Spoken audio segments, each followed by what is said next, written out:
What's up, everybody?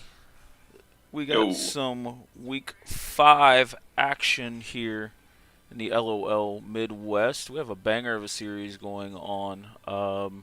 Top two teams from Group A, Sad Jellyfish and Small Brains No Mechanics, will be going at it. And this will most likely be the battle for the first seed for Group A. Gonna introduce my co-caster, who kind of came at the very last second, which I do appreciate, is Pens. yo, hi again, everyone. Yep, It's been a while. yep. We're gonna cast this an entertaining series. Small Brains are at 3-0, and Sad Jellyfish are at 3-1. I think Sad Jellyfish has a bye next week, so that's why kind of the uneven games. Do you know who they dropped their series to?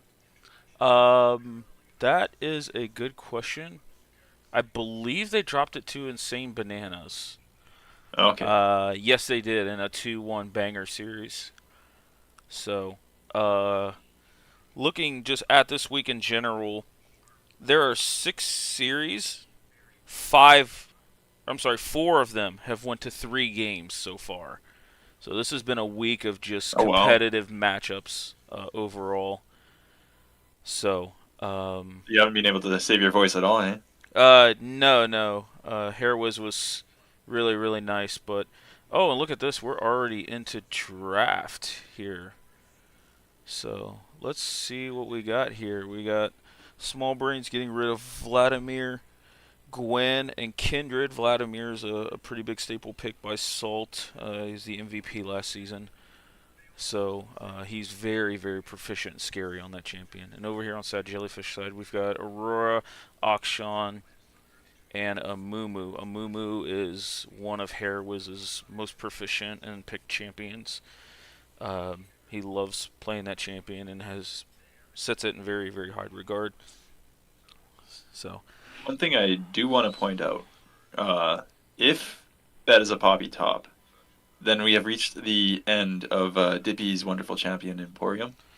yeah, yeah, Dippy has found a way to play, I think, 8 or 9 games this split, and has played a unique champion every single game. So, yeah, this would be the end of that. But I don't think Dippy's playing any games because his opponent across from him, Vic, he's shown that he's a very good top laner. He likes to fight and just brawl in lane. So this is going to be a really, really just action-packed series.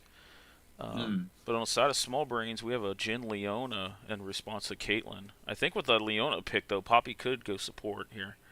It could. I tend to like to pair Caitlyn with something that has a lot more lane pressure, just because I feel like for her, she really wants to be snowballing the lane early. Like, not that she doesn't scale well, like once you get really late, but if you're not getting plates, it kind of feels like you're losing on her. So something like a Karma or a Lux definitely feels like really, really good in the lane, and then helps her get moved around the map to take other plates later. Yeah, yeah, Caitlyn is that just pick where you're trying to get early gold and accelerate tempo, for sure. But we got a Skarner here for Small Brains. There's still a slim chance at Skarner top, but I believe that's been kind of nerfed quite a bit. That it's not optimal.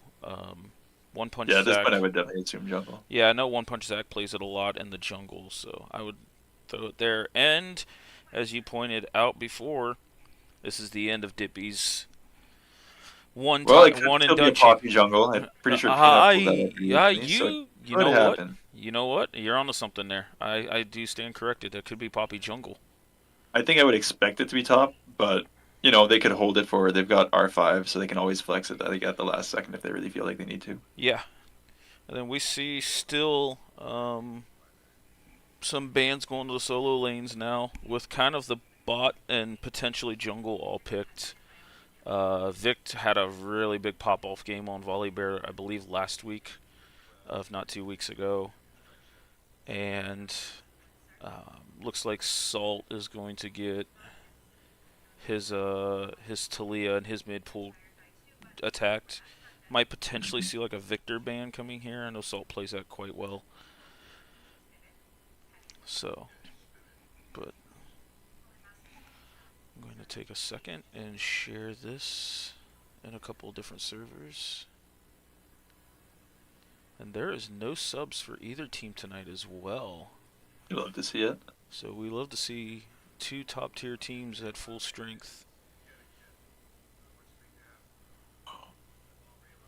Yeah.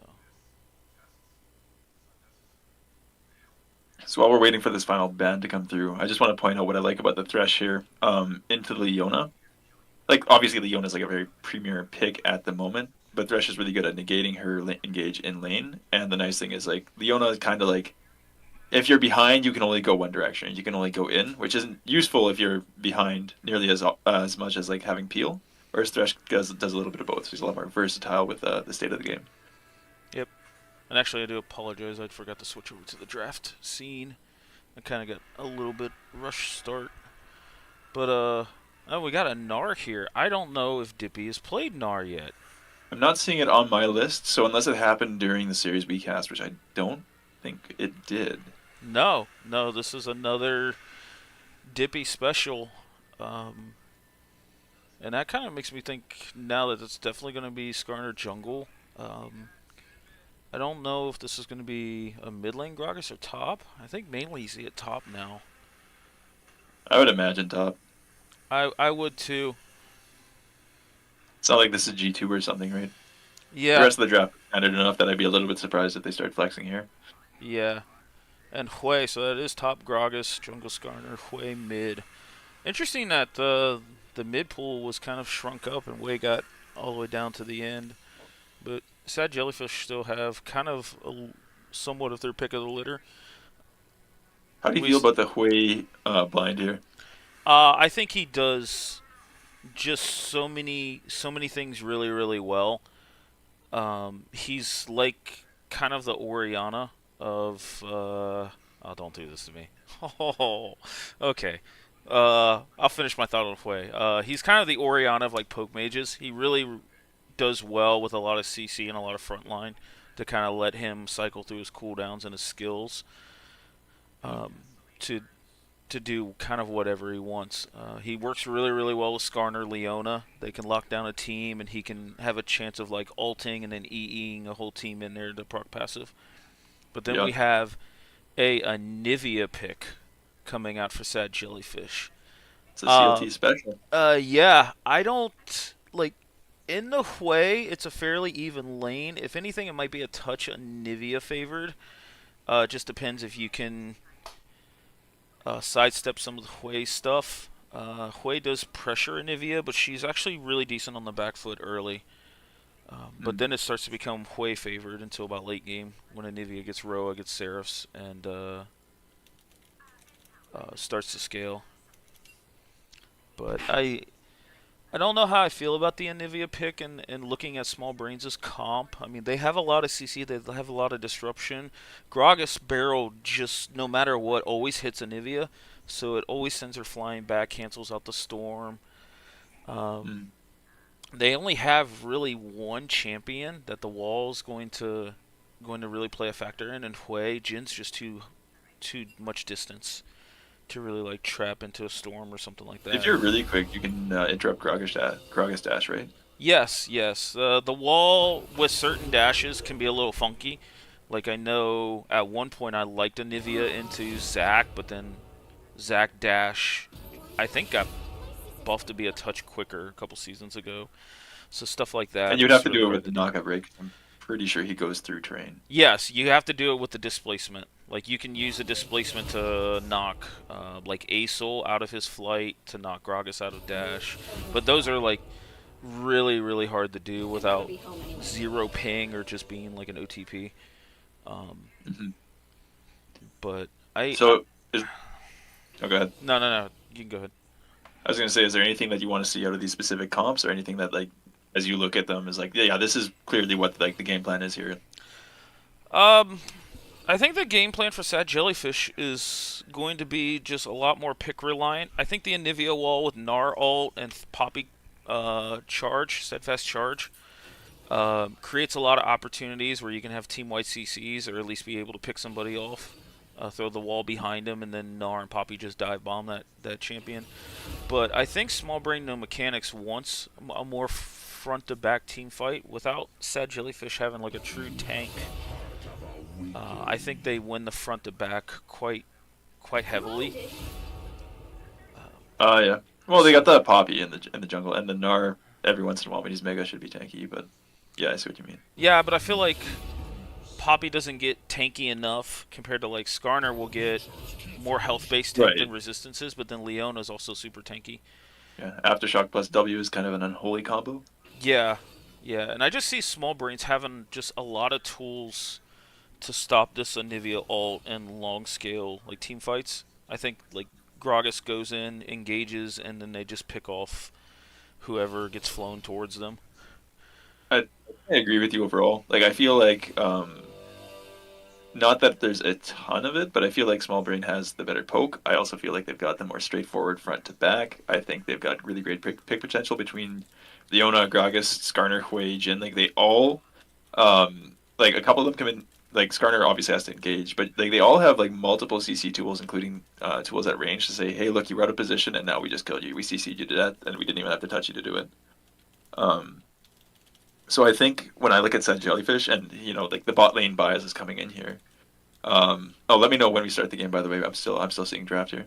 Oh, you're good. But okay, yeah, like when I see Sad Jellyfish's comp again, whenever I see Caitlyn, I want to see the Caitlyn getting ahead. I think they should be putting at least some early pressure towards bot, whether that's to get Caitlyn out of the lane and moving around the map and picking up as much gold as she can so she can snowball, or whether that's to get them into a comfortable spot where Thresh can start roaming and affecting the other lanes. Um, Both Caitlyn and Jin are kind of like menaces from ahead, so I imagine that neither team really wants to let the other bot lane start winning early. But yeah, I think again moving Caitlyn around the map and getting a lot of gold from her will get them into a really comfortable mid game, and then once you hit late, I think Anivia with the wave clear and all the AOE should help out. But I think their win condition is going to be Caitlyn. Agreed. Agreed. This is actually one of the rare times where like having a scaling mid laner doesn't feel so diminishing because you actually have strong bot, and for the most part, Nar's a pretty stable, strong top side. So it actually Yeah. gives Anivia time to scale if he does go the Roa Ceres build. If he goes something like Malignance into Leandries, then he's going to be really, really squishy. But he's definitely going to spike much earlier in the mid game. So I'm gonna theorize a start for Sad Jellyfish here. I'm not saying it's actually gonna happen. This isn't like top level LCK or anything. But firstly, getting Prio and push in that bot lane again. I think Caitlyn with her range should be really solid for that. And Thresh again outranges Leona and has pretty reliable ways at keeping her from doing what she wants, especially pre-6. But with the Poppy, I wonder if we'll see any shenanigans like taking Hex Flash and like starting on an enemy camp. And doing like a pretty early like wraparound into like a dive or something.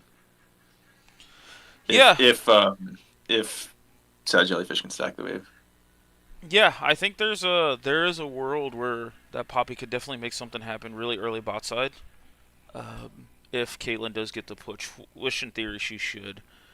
Yeah. Um, but these two junglers just are all over the place, and they're really mechanically talented as well. Last couple series, I've seen Hair Wiz really keep a lot of pressure into the top side. Oh yeah. He popped off pretty hard in the last series if I recall correctly, right? Yeah, yeah. He's like I said, he's top in the KDAs, at least on Battlefly right now. If we don't count, I think the one-time subs. So, but right behind him is Dippy. Oh, okay. So So this will be an interesting one for sure. yeah, these are I believe the top two teams in the league. I mean, they've definitely showcased it the most across all the games and the most consistent.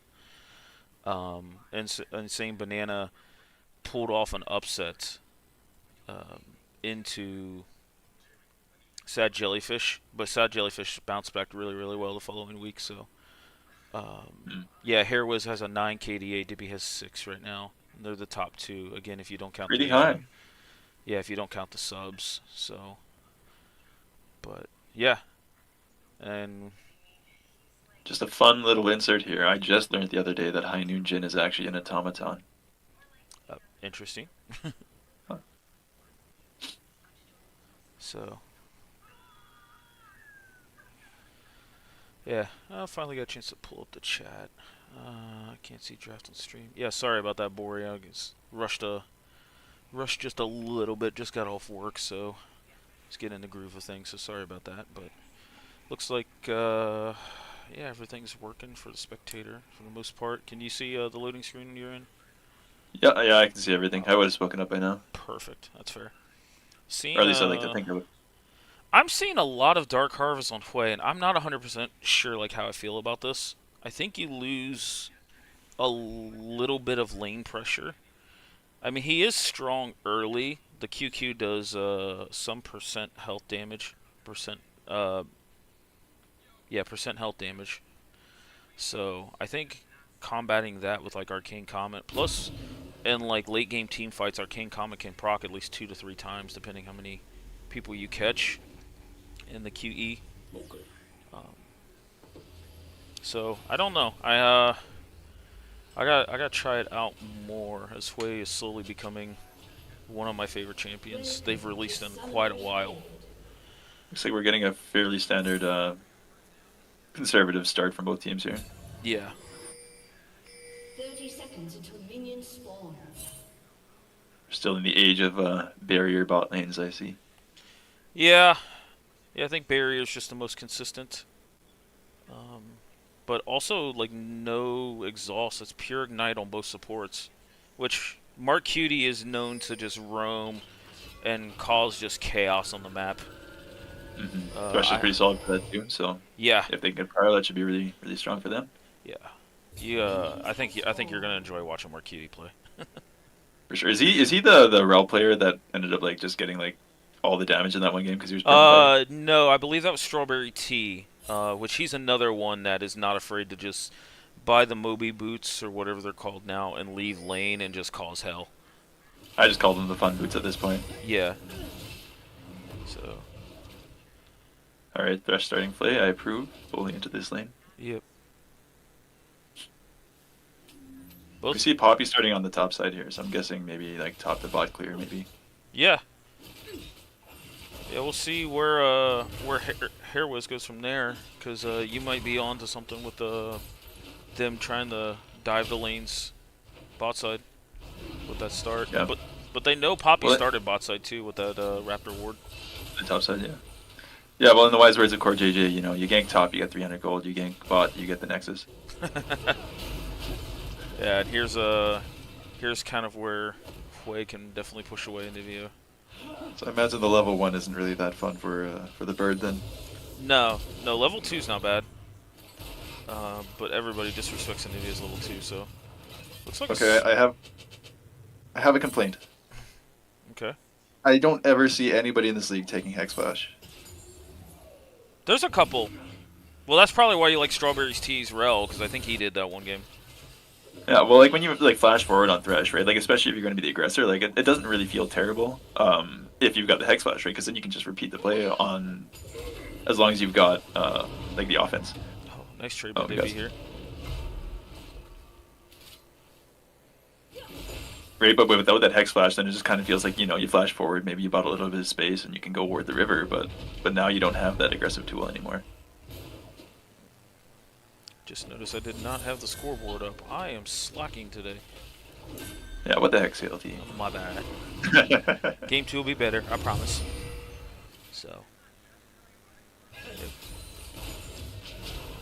Yep. See, there's a kind of early, like, you gotta respect the Anivia damage a little bit. That E being double damage so early in the game. For sure. Makes it respectable, so.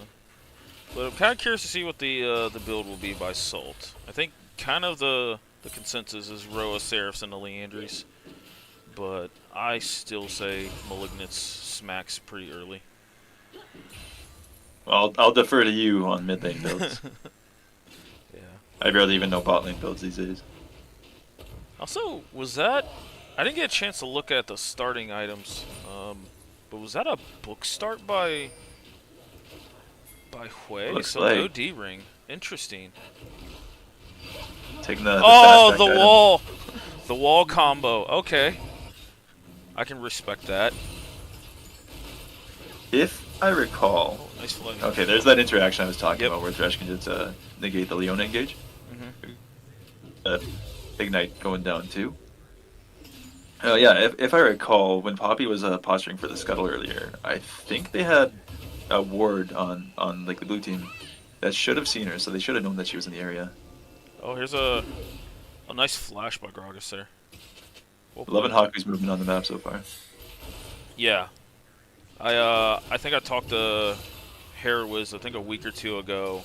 We got into a jungle discussion. I was like, okay, what have you seen from the other jungles? He's like, Haku's a madman. Like, I can't wait to play against him. But we got Skarner here. So much trading from this bot side so far. And there's that versatility I was talking about too, right? Where like Thresh is able to go in if he's ever got the advantage, but like he's definitely happy to play on the back foot and just help his ADC out there. Yeah.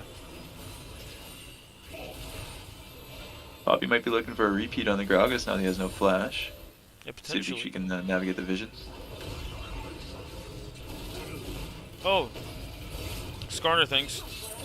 Potentially flash Q. Oh, he had the reload. Oh no. But Caitlyn got the kill, which is big. Yeah, that's Oh. huge. Oh, this Caitlyn. That could have been something. Yeah, I wasn't sure what the flash was for, and then barrier came out. I was like, okay, you can turn it around. But I was thinking the same. I think she didn't have to flash nearly as far forward though, right? She's got a lot of range to work with. She could, I think, play it a little slower there, get an extra auto in first. Would have been the difference maker. potentially. We got Leona on the top side here now, so potentially trying to get rid of Diffy's flash here. Gragas level 6 as well. This could be big. Oh, what a Leona E. Mm-hmm.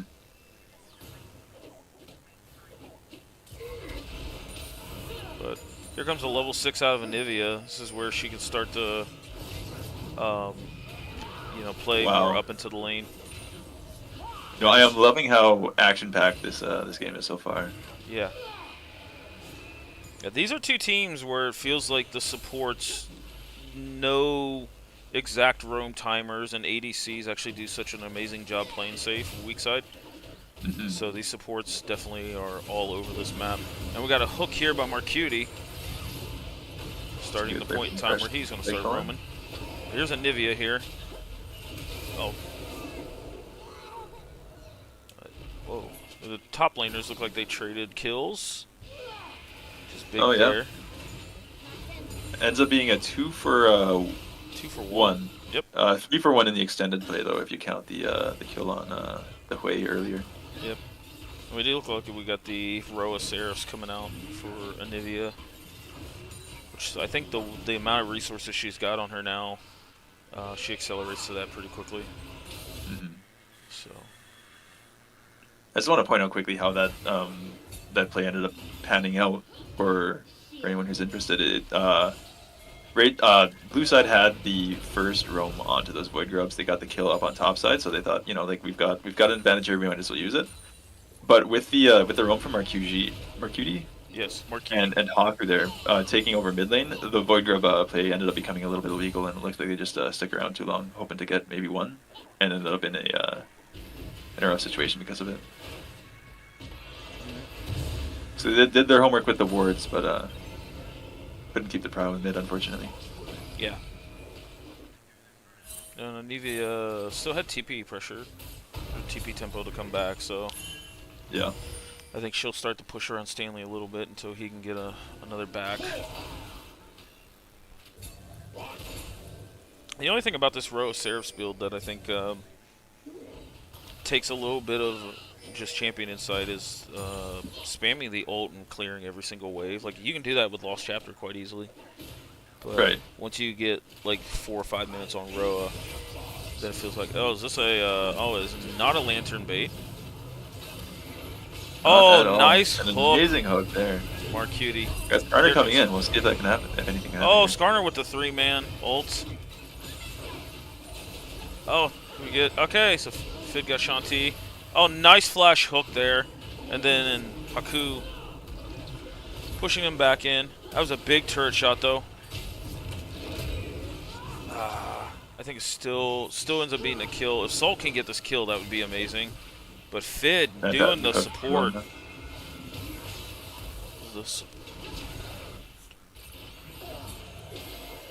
saw Poppy's Beacon Poppy's still kill off their there. way here. Too, but I mean, does Poppy? super low. Oh, Poppy's red buff ends up saving her. Hmm. But here comes Dippy potentially setting up for. It just doesn't. Oh wait, what? The reverse boomerang, I love it. Oh, what a reverse boomerang by Dippy. So, I know you watch a little bit of pro play. Yeah. If you watched any Liquid, you'll kind of know that there will always be these fights that they're taking where at first it kind of feels like, oh, I'm not certain if they have enough members, or it's kind of an even fight. But like the moment that the fight's breaking out, they've already got people on the way, and it feels like they always know where there's going to be action, and they've got like people responding immediately. And that's what like both teams kind of felt like they were doing with this bot side play. It's like like you see, it's like it's a 3v2, no, it's a 3v3, no, it's a 4v3. Like everybody's just kind of trickling one after the other, but it felt like everybody was like on the move, like kind of had a heads up of what was going to go on, and that was really impressive to see. Yeah. Yeah, super excited to get the cast this series and just see this kind of play. This is just team coordination too. Mm-hmm. But taking stock of kind of what we got, looks like Sad Jellyfish have about a little over 2,000 gold lead, 2,400. But we got a dive here by Hairwiz. Oh, nice flash. But oh, does he get the hook? Oh, and he's still tanking turret, by the way. Mark Cutie on this Thresh. That has been looking like a really, really good pick here. Yeah. Yeah, these are the Mark Cutie. This is the champion I could see him excelling on. I know he's played some enchanters, which he's looked good on, but the impact that he's making on this Thresh. I mean, here's another hook. Mm-hmm. Yeah, you even see the Morgana tech where you get the juke out by autoing first. The lantern was cute too. I think what he was trying to do was if they do go on that side of the turret. Oh, that's a feels bad. I'll wait here. Yeah. If they do take that side of the turret, if you get the lantern out in front of them, they cannot actually pass through there if you center it. So, like, it might have just looked like a little, like, like when Lux throws her lantern and like, or her shield and tries to get like a flash or something. But in reality, it actually would have been a really useful skill if it got out a bit sooner. Oh, so he's like trying to lantern block or minion Yeah. block that? Okay.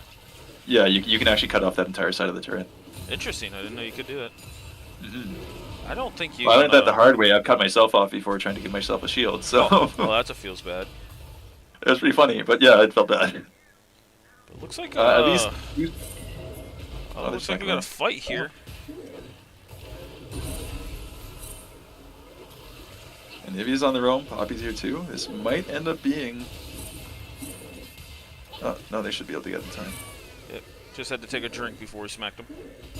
Yeah, exactly. But looking at the grubs, though, it looks like Sad Jellyfish have 4 grubs, which I think is actually really, really big, because Dippy's going to want to be able to push aside.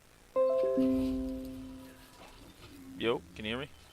Yeah, I can hear you now. The Okay. game was just stuttering a bit when I was watching. Okay, yeah. My OBS said it had to reconnect, so... I got the stream up still. If anybody's... Is the stream good? I've got the YouTube open in a different tab as well. That seems to still be running. So. Okay, cool. I didn't know if you had it open. Yeah. So, alright.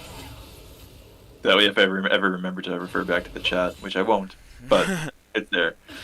Alright, cool. Cool. Mm-hmm. Yeah, it doesn't happen often, but every now and then I'll get a small quick drop. Ah, it's that wall lands. Oh, still though. I'm a little surprised that stun hit. The double E might come back up. Ah, never mind. You got out of it real fast. Yeah, if you stay in that storm, that extended storm, after they throw the E, you've got like 2 seconds before that E's right back up. It's a relatively short cooldown. Really? Yeah.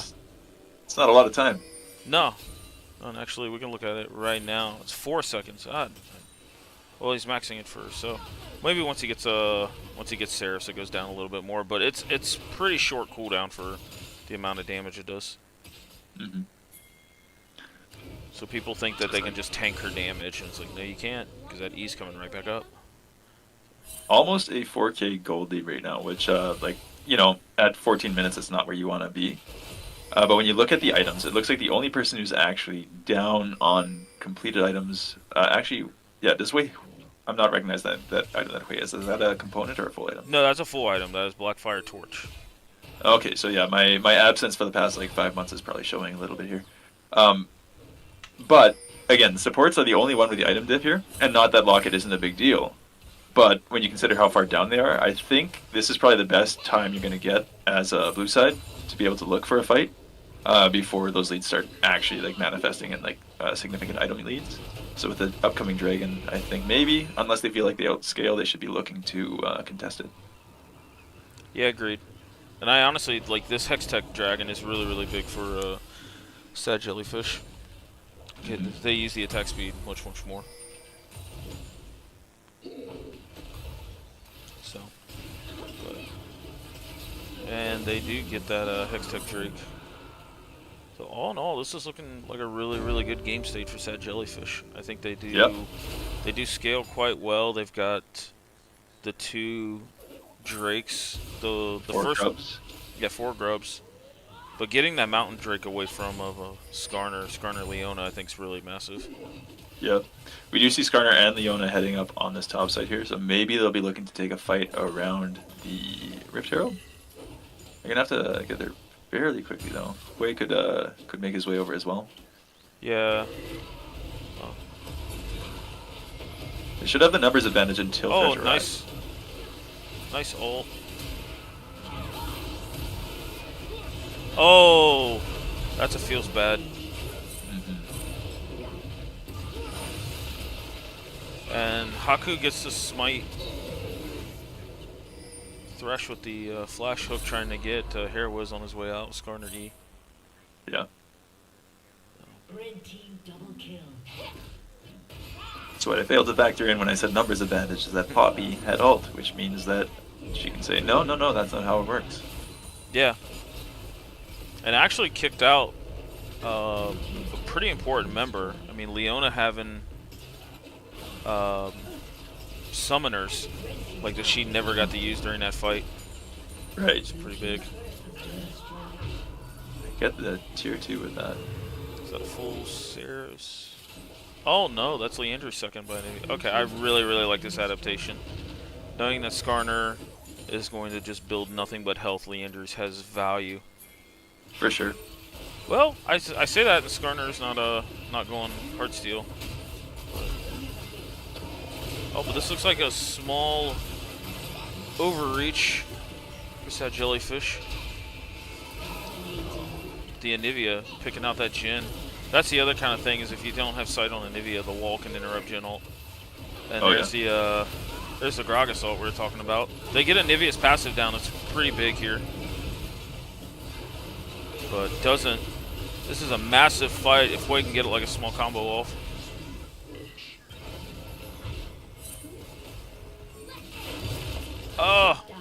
Oh, nice trade. Oh, is that a Sundered Sky heal on the Poppy there? Is that... Yeah, Sundered Sky Heal. Boy, Salt is popping off on this Anivia. I thought that jungle fight was going to look really good for Hui. Like, he got a decent ult. He hasn't been able to combo a lot of these abilities. Like, he's flashed forward for a couple EEs and has been unsuccessful on them. They also managed to get Haku really low and also put a lot of threat on Caitlyn pretty early. So, like you said, it looked like it was going to go pretty well, and then all of a sudden, just, I guess Red Team showed up and said, this is our jungle, and that was that. Yeah. And that, after all of that, that ends up being roughly about a 8,000 gold lead now for the side of Sad Jellyfish. So they're looking really in like a really good solid position for this game. Yeah. Yeah, we're seeing the Poppy, sorry, not the Poppy, the Anivia up a whole item, and I imagine that Caitlyn should be following suit relatively shortly with her 6 kills. And yeah, I think she's probably just getting like an extra wave just to finish up what looks to be an IE. Yeah, she's backing now, so I'd expect IE to be in her inventory. So I think the game only gets harder from this point for the team that is not Sad Jellyfish. Sorry, I can't remember the name of Blue Side here. Blue Side is Small Brain, No Mechanics. Right, thank you.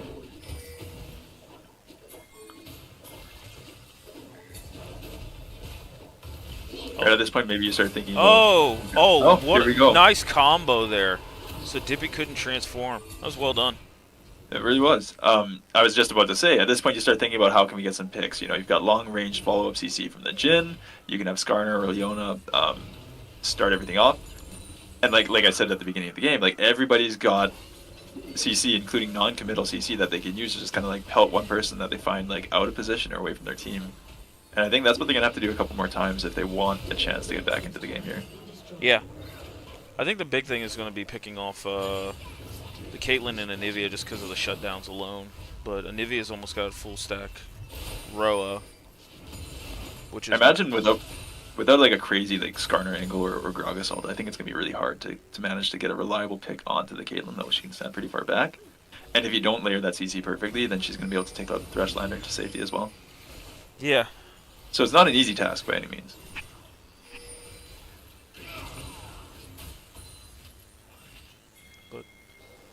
See where how they posture for this next dragon. I would assume we're going to see a pretty big fight over this. I don't know if like they won't let it go. Oh, no one blocked for the Jhin. That feels bad.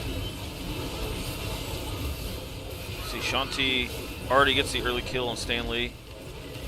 They tried to use the combo with the Anivia wall, but I think the wall was just a touch late. But overall, they still Gnar ulted them into a wall and won that T fight pretty decisively.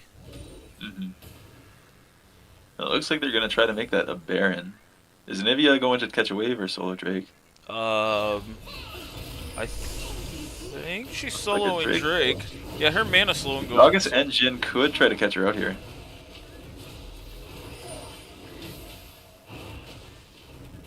I mean, I think this is still okay. Yeah.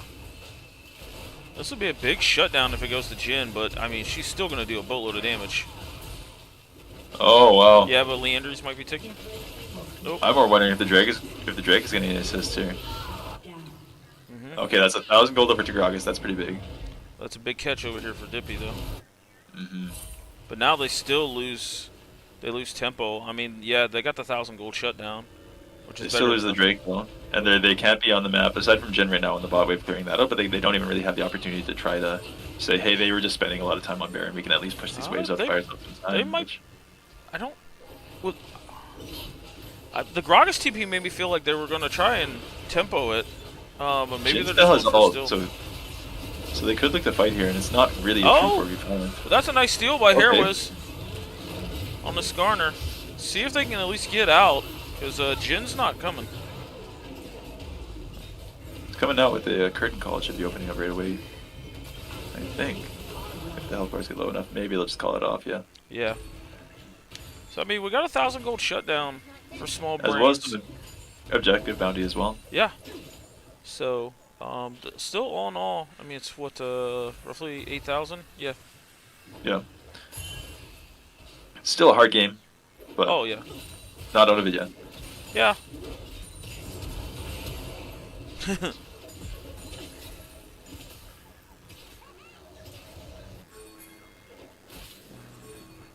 Yeah, that would have been a big shutdown for Jhin. A nice wall overall. Killing spree. Assault by default looking really, really good on this Anivia. Absolutely. Yeah, 8-1 and 6 is not something that's got that. That's for sure. Yeah. I think if you are small brain no mechanics at this point, you're probably just waiting for them to push up to the base and hoping that if somebody oversteps, that you maybe get a fight under one of your towers or something like that. Because Yeah. outside of that, I mean, this is a pretty big pick here. here we go. Nice dodge by Dippy. Are incredibly low as well. They can just get on this Anivia though. I mean, this looks like a pretty promising fight. Yeah, they Yeah, did. no egg, no Anivia, flash. yeah, Anivia no passive either. There's the shutdown on the Jhin. They got a lot of gold from that. Yeah, they did. I think more importantly though, they delayed this game for another 4 or 5 minutes between that and the Yeah, Drake take. they bought themselves a decent amount of time. I am not. Oh.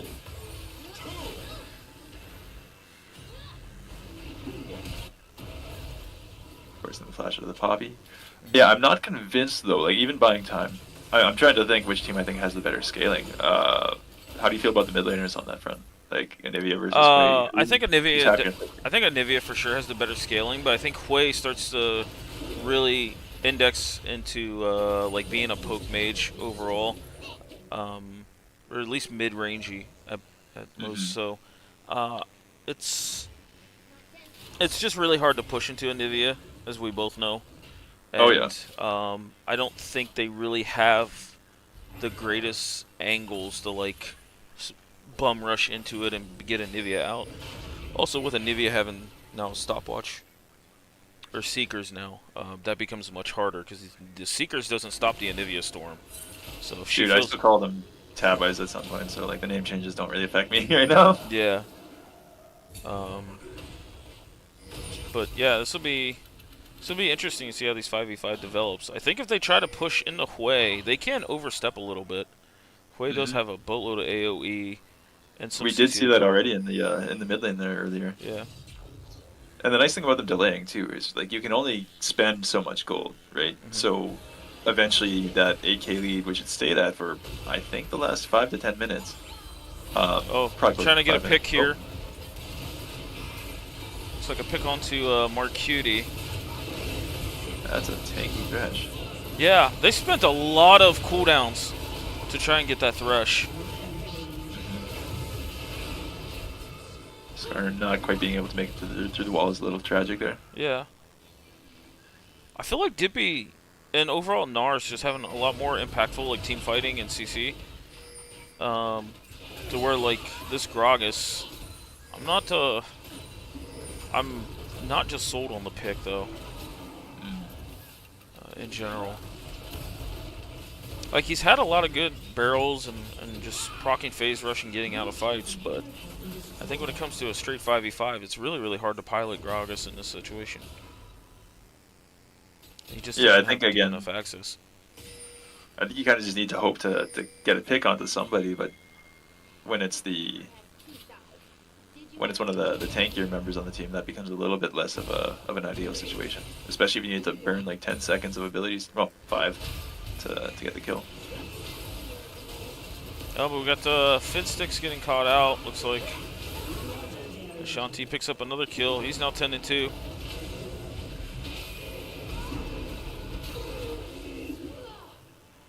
Yeah.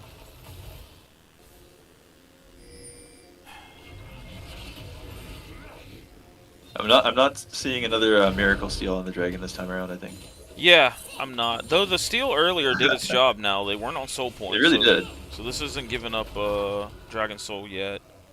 Yeah. But I don't see like Jin hasn't even started IE, which is also weird. It wasn't IE third. I think IE would have been better over Rapid Fire Cannon. Um, Again, I don't really know ADC builds myself. I just oh, that's a good support. pick on the potentially Dippy, but he's about to gnar out here soon. Oh, he jumps into the Thresh Lantern. Well played. Hmm. Yeah, but he's got gnar up. Oh, he tried to use the gnar ult from behind the wall. Oh, it's okay. Yeah, Hui had the flash. He was about to get blown up. Oh, absolutely. Mark Cutie is just face tanking everything here. Oh, nice poppy ult. Don't think it does too much since the team already disengaged, but Thresh not having Warbox is going to mean it's going to be a little bit harder for him to reliably tank for the next little bit, unless Caitlyn can heal him up with the Knight's Vow. yeah. But the turret is down, and if they get that inhibitor, then I think that's all they need right now, or all that they're here for, anyways.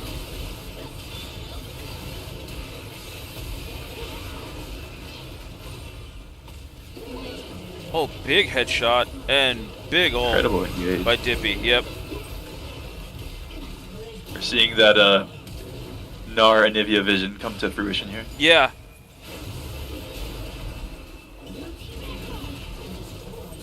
And all in all, this looks like game one by Sad Jellyfish.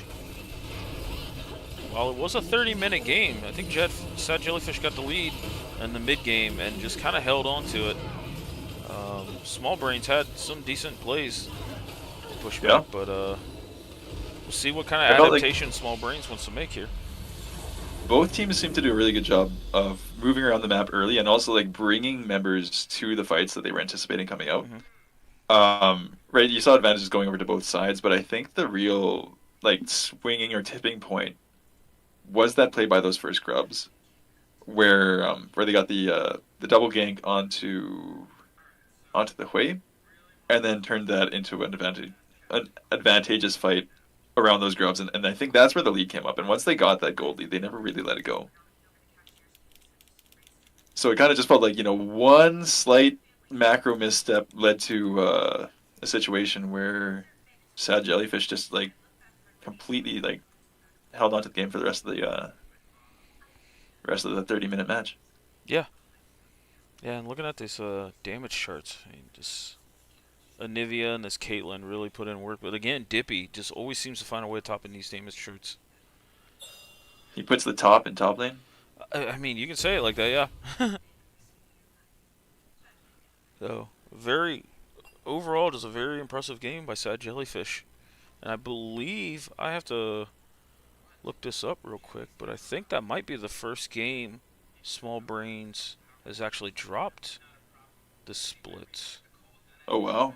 I believe. Let's see, 2-0 History is by being made. 2-0, 2-0. This is the first game Small Brains has dropped this split so far. Oh,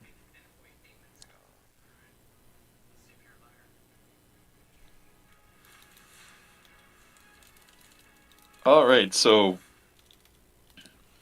going into game two, do you feel like what did it? I can't speak I apparently. got the draft up for game one here. Oh, perfect. So, Yeah, what adaptations do you feel like? I can't see the draft on. yeah, I'm working on that part. Oh, okay. Just Just make sure. moving a little slow today, sorry. Oh, it's all good. I just didn't know if that was gonna be coming through or not. What Yeah. adaptations, if any, do you feel like small brain, no mechanics, needs to do? Do you think they can just kind of run it back and say, okay, we're just not going to get caught out on those grubs, and then if they don't get the lead, we should be able to fight it out a little bit more evenly?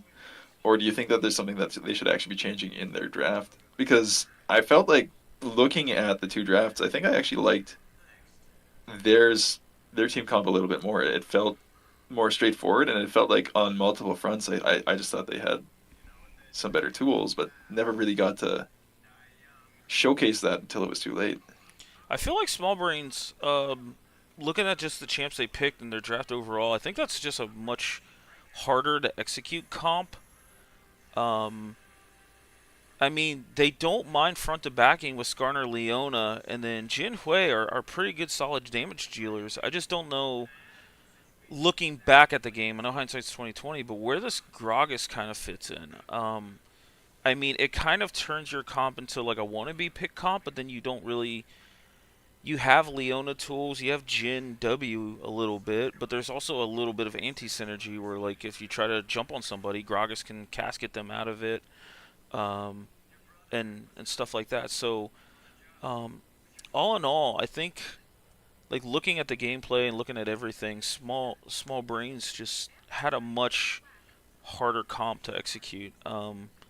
I think if you do switch up the draft a little bit, maybe Vic on either like a split pusher so they can then turn the four-man comp into like a pick comp, or have maybe Vic go on a tank and then Hairwiz can try to give himself a jungler that has a little more ganking tools earlier. I know he put a lot of pressure, um, but it's Skarner. I mean, at some point there are definitely more champions that can gank better Hmm. than him. I think the other thing you might be able to do. So you're saying does Hairways normally play like these more like carry heavy junglers? He plays a little bit of everything. To be honest, like I've seen him on Poppy, seen him on Skarner. He had a Rammus game I think earlier in the split. Okay, So because based on what you're saying, like I feel like the two points to consider then might be the Gragas, which I personally didn't have an issue with. But if you're feeling like that needs to change, right, they can take red side draft and they can save the counter pick if they need, and be like, yeah, we don't have to blind, so we can pick whatever fits the bill for what we want. The other option would be to take Hairwiz and put him on a jungler that's happy with the 1v1. Maybe draft like a couple lanes that should have good priority, hmm and then right because like the Sad Jellyfish jungler, whose name is escaping me right now. It's Haku. Haku, thank you. Did a really great job of showing up at multiple lanes early on the map. And really surprised me because I thought for sure that was going to be a pathing down to bottom, and ended up getting the wraparound on mid, and then like straight to ganking the Gragas there, and it had a really big impact for most of the laning phase, which is like all over the place. And I think if you can find a a matchup and a map state where you're actually able to get into the enemy jungler and start causing a little bit more trouble for Haku, that might disrupt some of the lead that he was able to generate, Hmm. or some of the advantages that he was able to get for his lanes. So that might be an avenue. It could be. I mean, both teams can play virtually any style, and most of them have just got championed oceans. I don't think I've ever seen Salt pull out a Nivea and just to drop it like that, and then now perform so well on it, you might even think about like putting a ban out for it. Yeah, Is impressive, yeah, it and seems it's like it was just pretty annoying to deal with. yeah.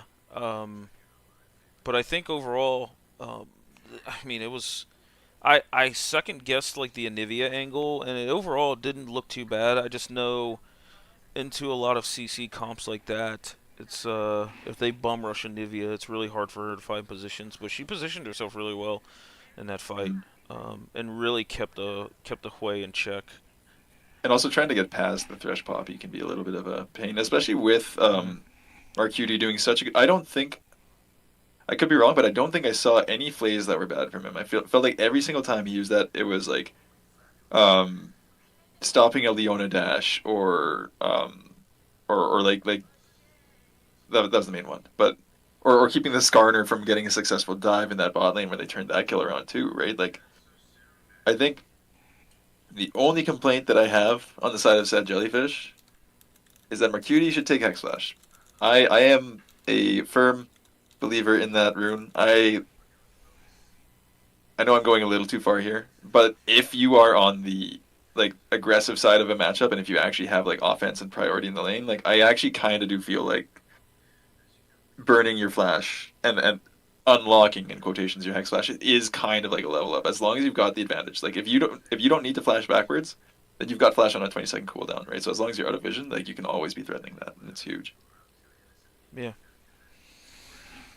So we're just waiting for these teams to get in the lobby right now. So might be a small wait on game two.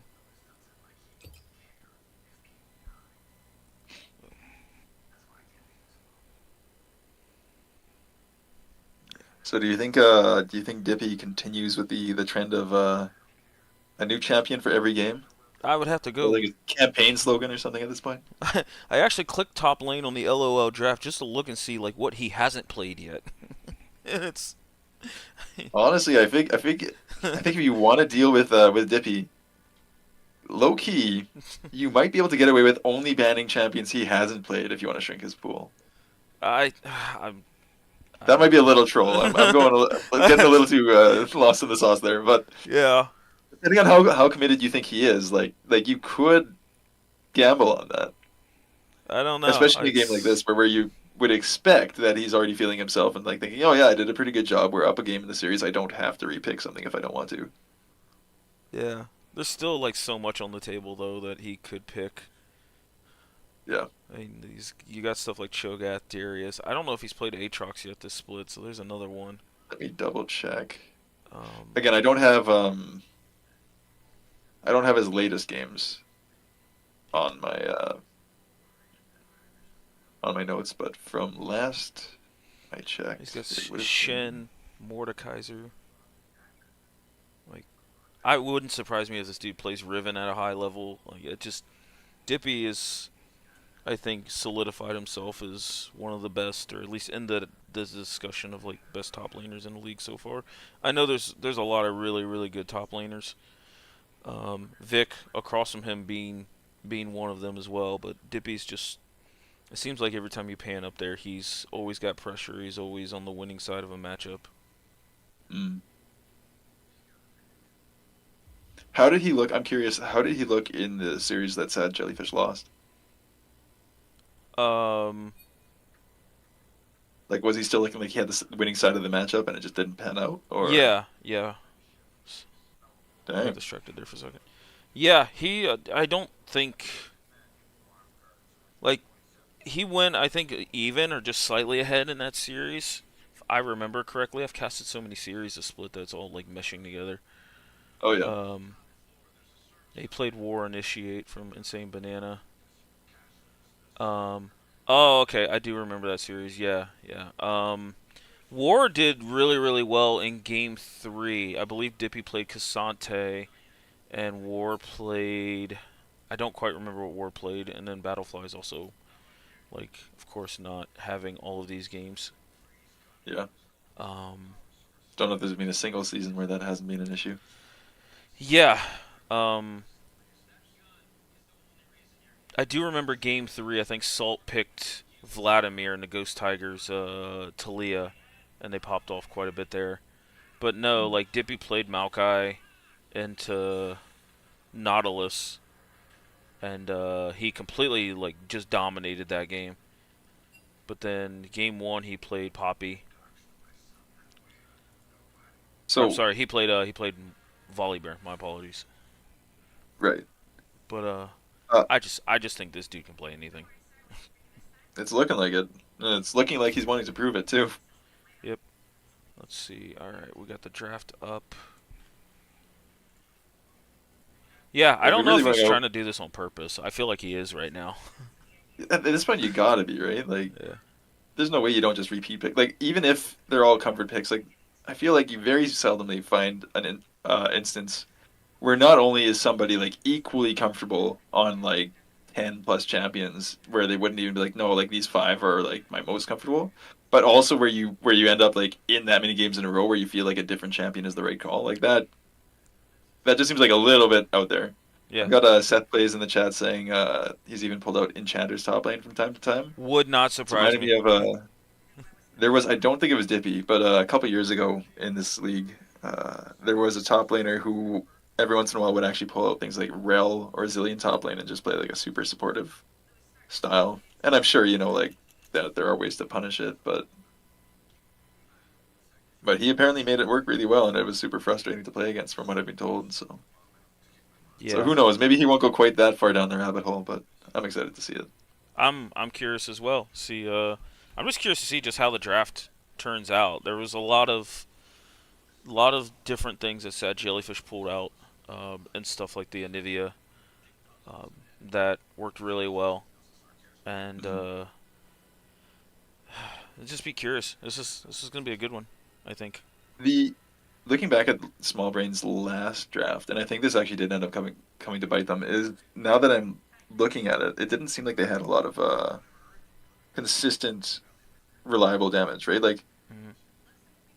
so it kind of showed when they got onto the Thresh, right? They've got everybody firing over top of each other, but like Leona and Skarner aren't going to offer a ton of damage. Jin is more like a caster. And then you had Gragas and Hui, and again, none of them, in my opinion, are the kind of people who can just like consistently lay down damage until somebody's dead, right? Like they're all kind of dependent on their rotations. And I think that if you can get even one more champion, like something like I don't know, an Asol, a Talia, which was banned, a traditional ADC, like anything with that consistent damage, I think the game might look a little bit different when they start finding one of those picks as well. Yeah. Yeah, I think Seth has a really good insight there. If they dropped a Kindred ban to potentially get rid of something else, but we Hmm. are in ban phase here for game number two. We've S- already got the earlier Talia ban, so it looks like they really don't want to play against that yeah, Salt those types of Salt fish. plays a lot of things really well, but the things that really stand out are that Vlad and that Talia. Hmm. Um, And they took blue side again, so like I don't feel like they think that blind picking was the problem, so they might pull something like the Gragas again. Which I don't have a problem with it, but I'm curious to see what they're prioritizing on these on this blue one then that they think it's so valuable. hmm Oh, and Hare was coming out with the Lee Sin. All Okay. right, I think he heard my comment about wanting to be able to cause a little bit more chaos for the enemy jungler then. Yeah, yeah. I think him being on more of a scaly disruptor pick didn't work out, but without that Gwen being banned, Sad Jellyfish do have um, do have that opened up, which I believe, if memory serves me correctly, that's generally been a Gwen jungle. Um, Oh yeah, Haku has played it twice. yeah, yeah, he has. He Do you has. know how that would fare early into Lee Sin? Like again, I don't know too much about like these matchups. I have to imagine that it would probably favor the Lee Sin early, or at least he'd have more agency in that matchup. But I I'm not certain on that. I'm not 100% sure either. Like, I don't think Lee Sin ever lands a Q if Gwen sees him coming, but then if Lee Sin does get in there and get on top of Gwen, then Lee Sin just Ah, wins that that early. I see what you did there. I see what you did. Lee Sin blind. Yes, he is. But we got a Gwen and an Ezreal, and with an Ashe response. Both ADCs don't mind playing weak side, so these supports are just. I feel like you're gonna see like a Rel, Nautilus, Thresh, Leona. Yeah, both of these, especially the Ashe, I feel like can do a decent job of getting priority in the lane. But like you said, like neither one of them is dependent on snowballing, and I don't think we're going to see nearly as much of a.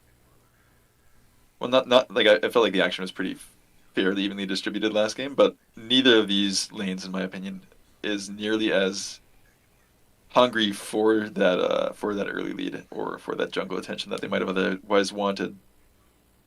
Oh, and we talked about All Dippy right. staying on unique picks. Here's the Garen counter pick for Cassante. Hmm. So this is Yeah, gonna put a the lot of pressure on Vic. we're getting the repeat from Whippo versus TL in the finals there. Yep, there's gonna be some Demacia going all over this map. Oh yeah.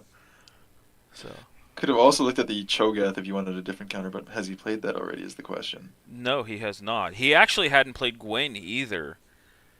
Okay. So they were both kind of opened up there, but I fully expected Gwen to go in the jungle. Haku's played it twice and is looked really promising on it. I don't think he's I'm lost either assuming time. so I haven't seen a ton of these teams play, but given the action I saw on the map already in game one, I have to assume that even though I would expect Gwen to normally be a farming jungler, I have to assume that Haku is going to be getting involved in his lanes. Yeah, yeah. I think the only thing that I see I see hard for Gwen to do is like stack up her Q and then like ghost in the lane. She normally like tries the lane gank or tries to set up her Q, but all in all, I think Gwen just kind of does more of the farming style. And here's Yeah, Salt. Here's and Salt on his Victor. Boy, his Victor's scary if that gets locked in. It looks like they're thinking about it.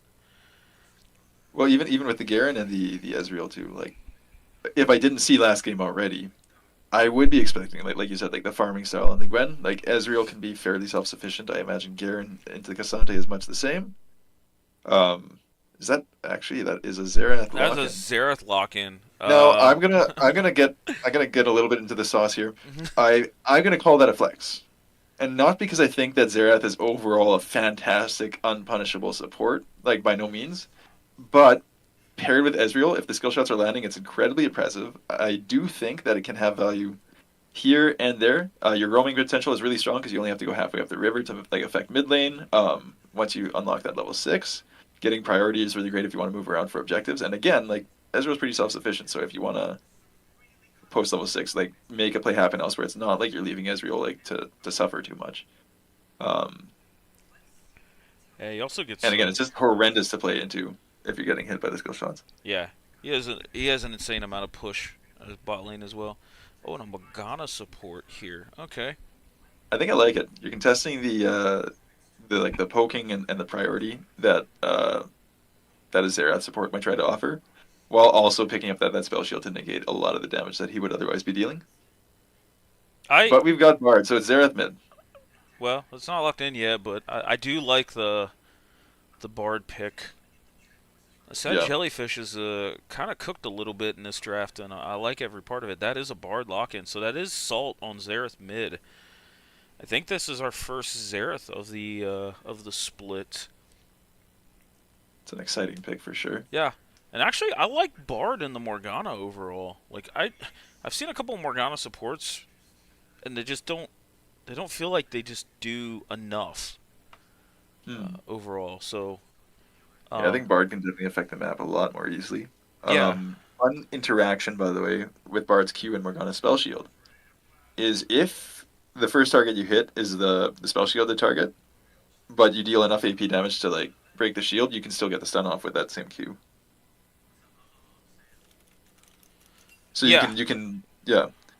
Um, so I don't expect that that will be coming up this game, but it's a possibility.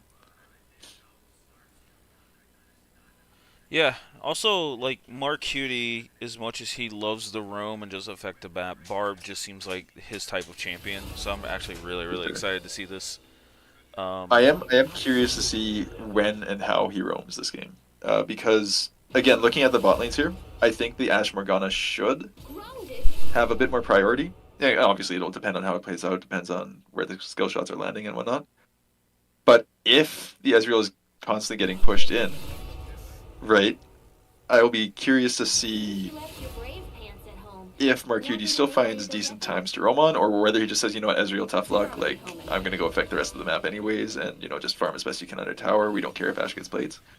Um, or if it's gonna lock him into the lane and keep him from maybe teaming up with his Xerath or Gwen or something of that nature.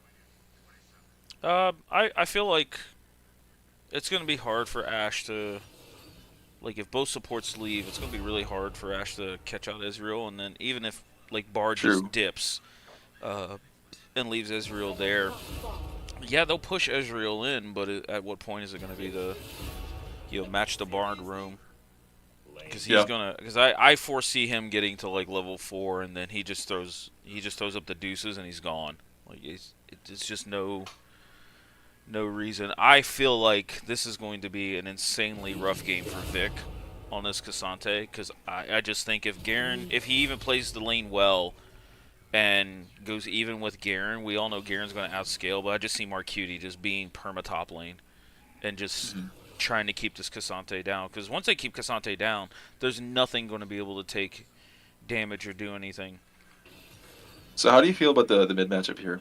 Xerath into Hui. Xerath has been a fairly well-known Hui counter. He outranges Hui super early into the game, and he matches wave clear for wave clear. He matches mana regen for sure with Xerath passive. Um, it's just overall, it's a frustrating matchup for Hui. Because you feel like Okay. your champion should be able to do this, and then Xerath is like, oh, I just do it just as easily as much as you do. And Xerath barely has to leave lane to affect the rest of the map post level 6. So I do favor. I think it is a very favorable matchup for Xerath. Um, and overall, I just like the Xerath pick in general. Like I don't think. I still would have loved its support, but maybe that's just because it's like new and exciting to me then, or it's also something that I've played to decent success and ranked in a few years ago. But yeah, like looking at the draft to me, like my issue for small brain mechanics is I'm seeing like maybe one winning lane, which is bot, depending on how that goes, and like we pointed out, like Ezreal might not be able to threaten on his own, but if Bard does start roaming, that can be problematic for the rest of the lanes, which in my opinion should already be winning, especially based on what you said about mid.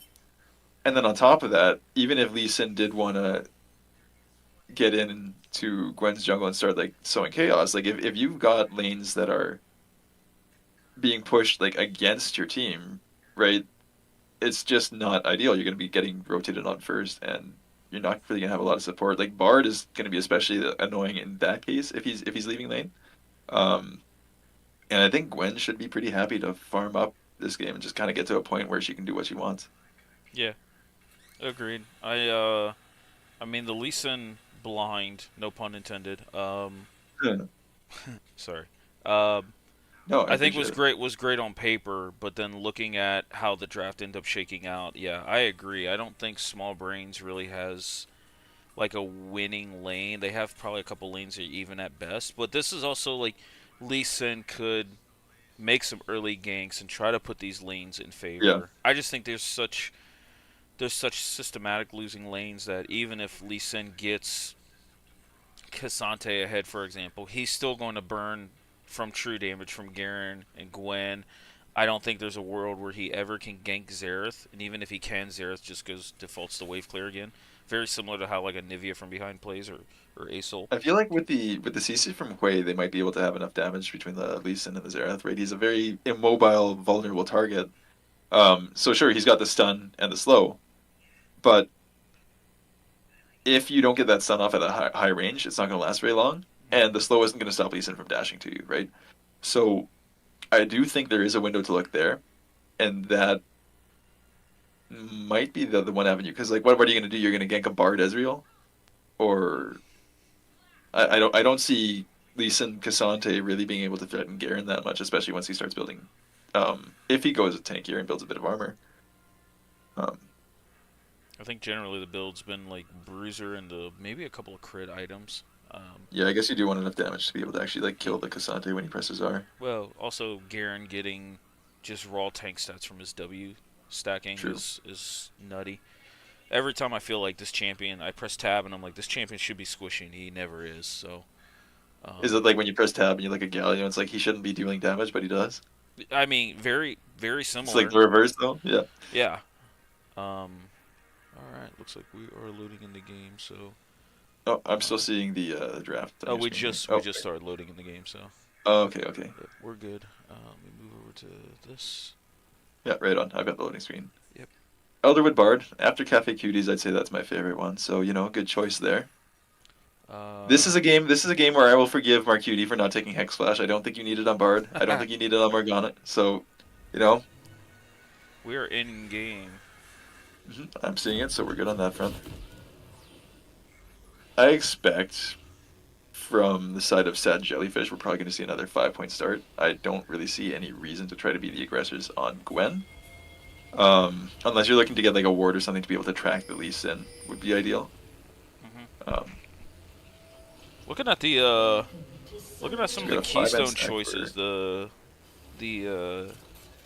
phase rush on Hui is actually a little different. I see value in it definitely, but also Dark Harvest on Morgana is I don't also think that's very standard. no, not that I've seen. I haven't seen really many Morgana supports, so I couldn't really tell you. But it definitely doesn't seem like the most optimal. I don't know. Like you are against like 3 pretty squishy targets, so maybe the argument is that if I can get enough stacks of this, I can start like really threatening them with poke. Even just like like a tick of W or something. With the Dark Harvest, I am going to be surprised if we see any sort of like supportive item on the Morgana. I would expect it to be far more like the not saying that it's silver like solo queue play, but like the silver solo queue build of like going like rushing the Yandries and like just trying to do as much damage as possible. And if you can get that gold and those items at a relatively decent time, like Morgana can deal a lot of damage. So Yep. And Xerath with the W start, he's already starting his crap for mid lane. He's got a deceivingly strong level 1 just with the W start. yeah, especially if he lands the center of it. Oh, nice Q. Interesting, Morgana started Q. Yeah, I haven't played a lot of Morgana lately. I'm never really certain what she wants to start. I guess the nice thing about W would be that you can actually threaten to get to that level 2 a lot earlier.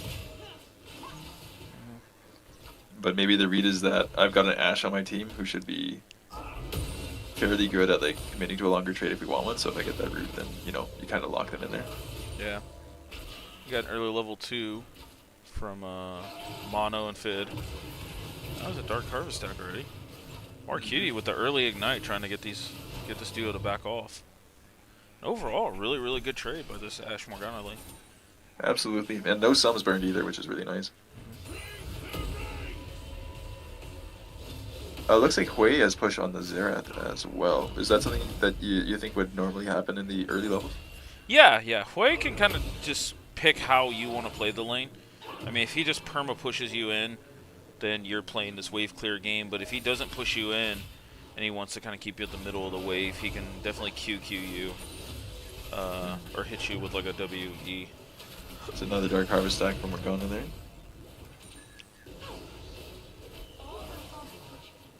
We got a really good hawk shot from Ashe. We're trying to figure out where this Gwen went to.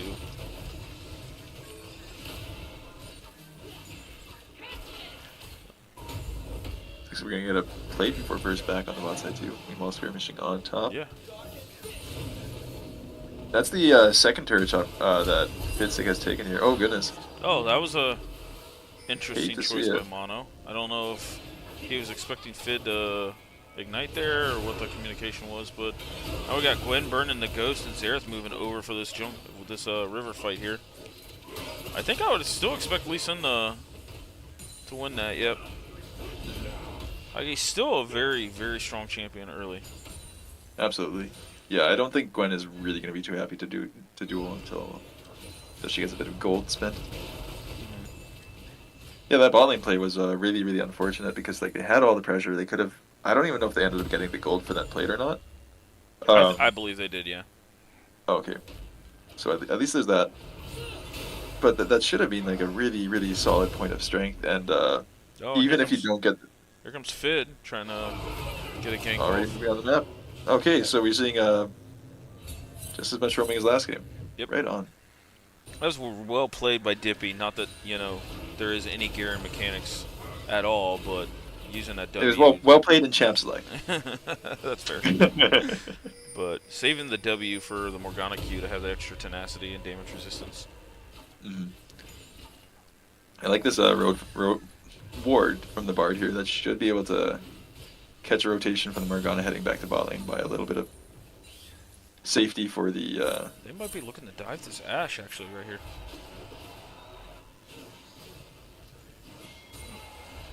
So I was a little wrong. Marquis, I said he was going to hit like level 4 or 5. He's at level 3 and he just dipped. So. Yeah, him and Morgana. Oh, both, there's a actually. stun down. Oh, I thought they might. Well, nope. Bot lane rotated up, so. That was a massive shield from the Lee Sin, but Yeah. at the end of the day, Ezreal's still going to take the kill. Yeah. Oh, even the ADCs are roaming up, you know, at level like 3, 4. Just, yeah, no, I don't need to be in lane, it's fine. And this gives tempo for Dragon here, Yeah. which is a Cloud Drake. Which I think overall either team would be happy with, but it doesn't really favor one over the other. For sure. Xerath might be in trouble? No. And he's still got TP, so he can always just come back at whatever point. Yeah.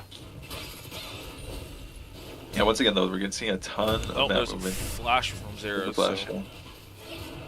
from these two teams. And this time, it not nearly as big of a gold lead. I don't know what it was at like 6 minutes yet, but we haven't seen any major swings yet. Lee Sin's already on those grubs, and this time it looks like he's in a spot where he's fine to do it. He's got priority in both top and mid, as well as the numbers advantage if the teams decide Top to rotate, so potential. he should be fine.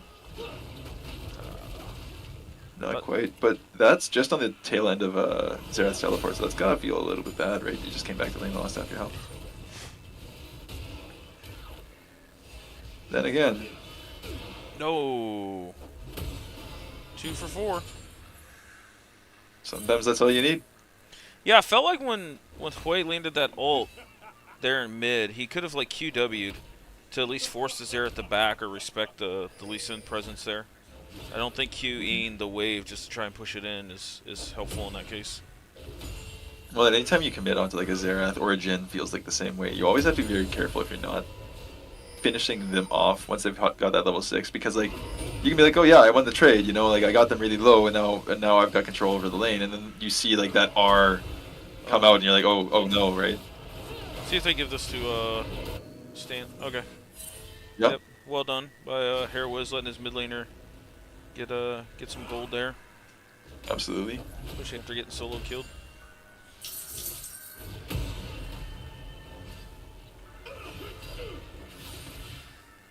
So the grub's being already picked up by Small Brain here. I wonder if they can generate that priority in the bot lane again and start getting some more plates onto the Ashe. I'm not really seeing... Well, Hui's already sitting on that turret too, so he should be able to pick up one. Maybe. Very close. It looks like he should. Yeah, there it is. He did. Okay. All right, so we'll see how much gold they can get out of that objective in these next couple minutes. Marcuti's just being the biggest annoyance you can be. Dude, if you're not playing like a man possessed on Bard, then you're not playing Bard properly. That's just kind of how it works. Yeah.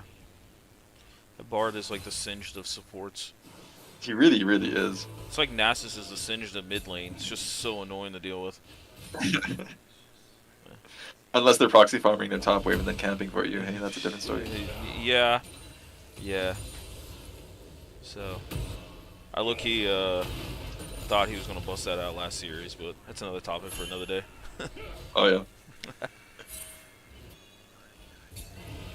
But, yeah, let's see if Small Brains can force a game 3 here. They're looking like they're in a decent spot so they far. got- You know, nothing's gone too far either way yet. But They got Haku to burn that ghost up in that river push. are there any objectives spawning in like the next minute or so? Oh, that's a big landing onto the end. Oh, nice overall dodge there by Mono, but then Xerath is roaming down. Still, yeah. There was just not much. Every place for single this Pokemon to time. go. That's twice now where it looks like the small brain bot lane is gonna have like a positive exchange on their lane, and then just something goes wrong. So whether that's taking a turret shot and somebody else like diving, or Oh, in here this comes Lee case, Sin. If Dibby turns back around, he doesn't have any face rush to leave, so yeah, we kind of sniffed that out. or in this case with the Xerath roaming bot, right? Like so unfortunate, but 2 for 2 where you almost win lane and end up losing the exchange. instead. Yeah. This does start to look like the beginning of an AP Morgana, so that'll be interesting to see how that develops. She becomes a damage threat a little bit later. Bard first back Swifties.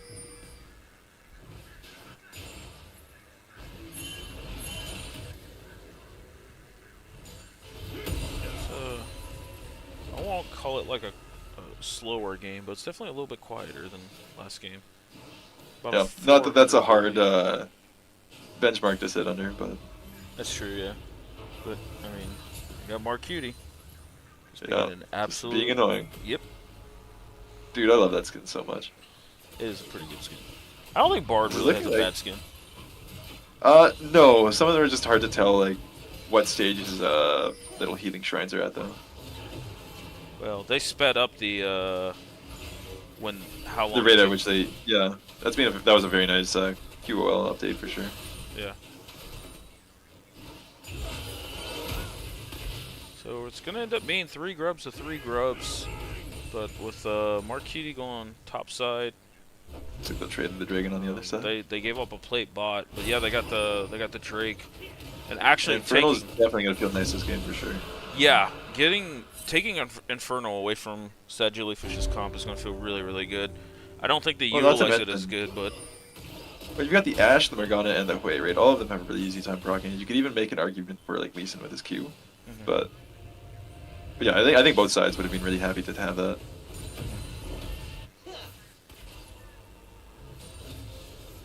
yeah. Also, you got the Cassante ult giving him offensive stats. Oh, could have a potential. Oh, nice wait on the Lee Sin Q. Oh, but then kicks Oh, him away. no. That's a feels bad. Yeah, and then the Ignite probably would have been enough to finish it. Oh, but the Ignite didn't actually go down. Never mind. I thought I saw some sort of ticking there. Oh, and just a touch of BM from Shanti. I like it though.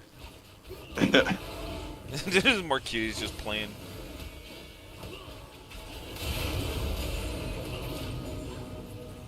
I didn't actually see. Did he manage to take the grab away from Lee Sin there? I don't think he did.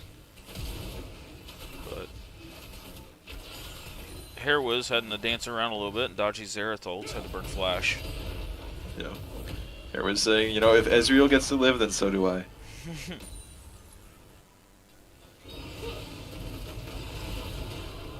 Nice fear. So taking stock of the game, it's 2 kills to 4, but the objectives are even, and the goal difference is only 400. So it's a lot more even than last game at this point, I feel like. Agreed.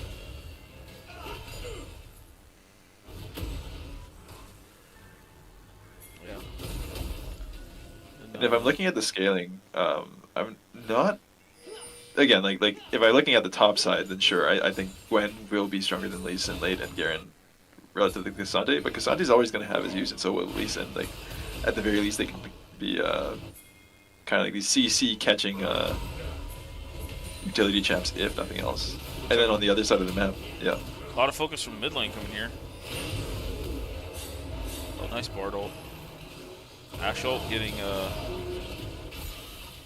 the Xerath there. See if they can do anything with that. But here comes Haku. Nice sidestep by Stanley. But here comes Garen. Yeah, you still got ult from Morgana. Yep. Yeah.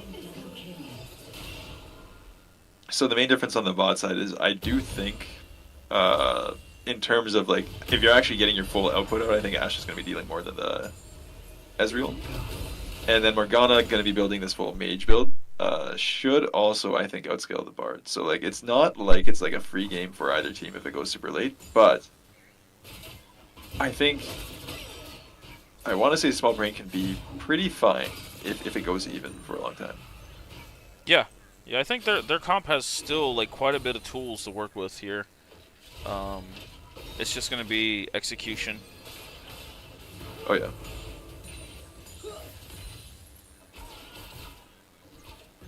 No turrets down on either side yet. Marquis doesn't have Bard ult up, so not like he can freeze the turret. But putting a lot of pressure on this Ashe here. And it looks like Haku might have started the Rift Herald, or was just at least dewarding it.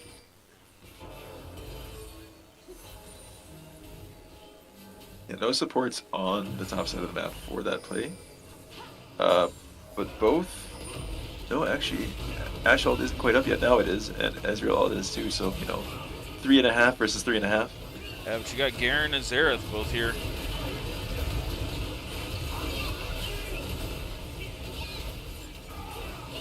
Oh. And then fighting on the bot side too. Just action all the way across the map. Yeah. And it looks like they're going to get a 2v2 kill bot lane. And then in the mid lane fight for Rift Herald, that is a full 5-for-0 ace. And from 400 ahead to 4,000 ahead. If you're a Sad Jellyfish fan, you love it. If you're a Small Brain No Mechanic fan, it's really unfortunate. You lost on both sides of the map, and the Herald went over to Sad Jellyfish as well. So I don't think there's any positives there, unfortunately for them. Yeah. As well as towers, bot, top, and mid going down, it looks like. Oh, we got the TP to save top. Yeah, and also looking at like where these kills went to. You got 3-0 Garen, 5-0 Ezreal. Ooh. I mean, this is going to be really, really hard to push into. And I know when you end up playing bot lane, I know you play a bit of Ezreal, and like fed Ezreal is misery to play against. Like you get hit by like one Q where Ezreal stacked his passive a bit, and just kind of feels like there goes half my health. That was a nice combo there by Hairwiz, but overall I don't think he has the damage to really take care of it. I think Morgana should be able to walk her way out. Are they going to look for a cheeky steal attempt without the jungler? I don't think it would be wise. Oh. Hey, Vic's still holding his own against Dippy in this matchup, but the rest of the map's just not having fun. Okay, so I'm a little bit confused here. An objective bounty has been claimed, just showed up on my screen with Cassante's face on it. And it looked like he killed a minion for that. So what am I missing? There could have been a turret dying somewhere. Yeah, it looks like one of the bot turrets died. Oh, okay. Yeah. Yeah, I think they got bot turret right when that came up. And it looks like we got Xerath just TP'd into the middle of Small Brain's jungle. Oh my god, the Morgana Q hit the wolf. Oh, that's a feels bad.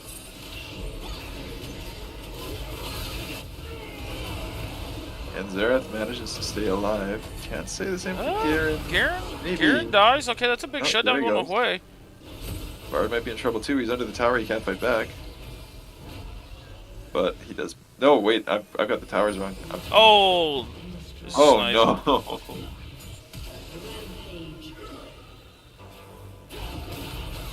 I used to hate when all the procasters would say this like every game, every league, like 2 years ago. But it really is a disaster. And the Ash ult from downtown. Dang. Okay, so there's one good takeaway there. We got one pickup for how do I pronounce that? I'm just gonna call her Ash. I don't know how to say that name. We just call it Mono. Mono. Okay, one pickup for Mono. So the silver lining there. Well, they also killed Garen in there. Hui got the shutdown on Garen. Oh, you're right. That was just a super long, extended series of events. I totally forgot about that. Yeah. So, I mean, Small Brains still has some tools and still has some like pick built into their comp. It's just can they team fight well enough? Hui's starting to look like he's itemizing the Blackfire Torch, which I think Oh yeah, Gwen on 2 items as well, plus the 10 stack Dark Seal. I think you kind of got to the point now, especially when you're like an item up on the Lisa, or half an item up, where you're kind of happy to start dueling. That early power window is, I think, closed. Agreed. But the gold lead is only... Well, we'll find out here with this. Nope, just kicks her away. Oh, maybe not. I mean, Ashol, they might have a pick on Haku here. Bard, I'll buy some time. Will it be enough? Oh, what healing! That healing is insane. Whoa. I thought Cassandra saved her for a second, actually. This Xerath. Oh, Garen doing Garen things here. Oh yeah, and lives. Yeah, don't mind me. I'm just Demacia. This Cassandra has no MR, by the way, and that's another ace actually. Oof. Well, Yeah. I think I just caster crypt them in my mind. I was gonna say, it's not an 8K gold lead, so they're still closer than last game, and they managed to find some moments in the previous one. Maybe they can still turn the game around, and then 2 seconds later, I don't even get to say that, and it's an 8K gold lead. Yeah, this game broke open real fast. A little bit of a hello and goodbye as you Yep. watch Garen steal your wolves there. I want my wolves. Thank you. You get to say goodbye to your wolves, and that's it. So what? Because this is a set point here. What does Small Brain have to do to be able to pull this game back and bring it to game 3? Not giving you an easy question. Wow. Yeah. I think probably either picking off like Marcuti or Gwen or Haku to see if like they can just blow one of them up, because they're naturally not that tanky. I mean, Marcuti went Mikhail's first, Right. but Jesus. Which does have some MR on it, if I recall correctly. Here comes Garen. Oh my God.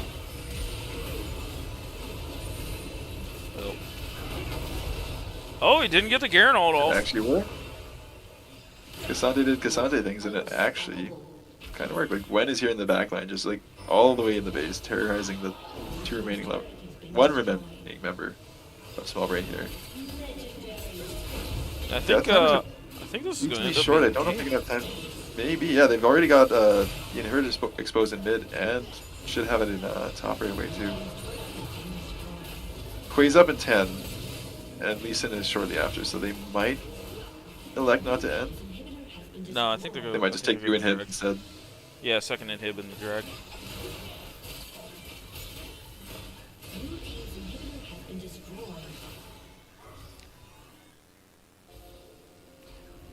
Wow, this game got blown open really fast.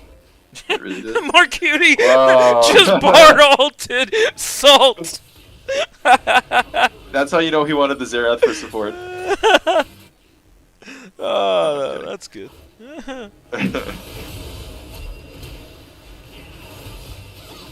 Oh, that's a feels bad. Fortunate, yeah. If that stayed the 1v1, he might have had it, but 3v1, not liking those odds so much. I think the one hope you have right now is that Sad Jellyfish has been on the map for a while, so a good chunk of the gold that they do have is unspent. You know, the cope I angle don't. is that I don't think it matters. maybe under the tower they. Oh, okay. Blue team double kill. We're gone with the double kill. Oh, that's not good. No, no, if you get hit by the silence, dude, Oh. that is a holding control and spamming numbers. If you're not doing that, you're not really playing League of Legends. I love the friendly banter between these two teams. I know both of them Oh, were I looking haven't been forward to looking this at that matchup. yet. Oh yeah. Yeah. Well, the nice. Oh.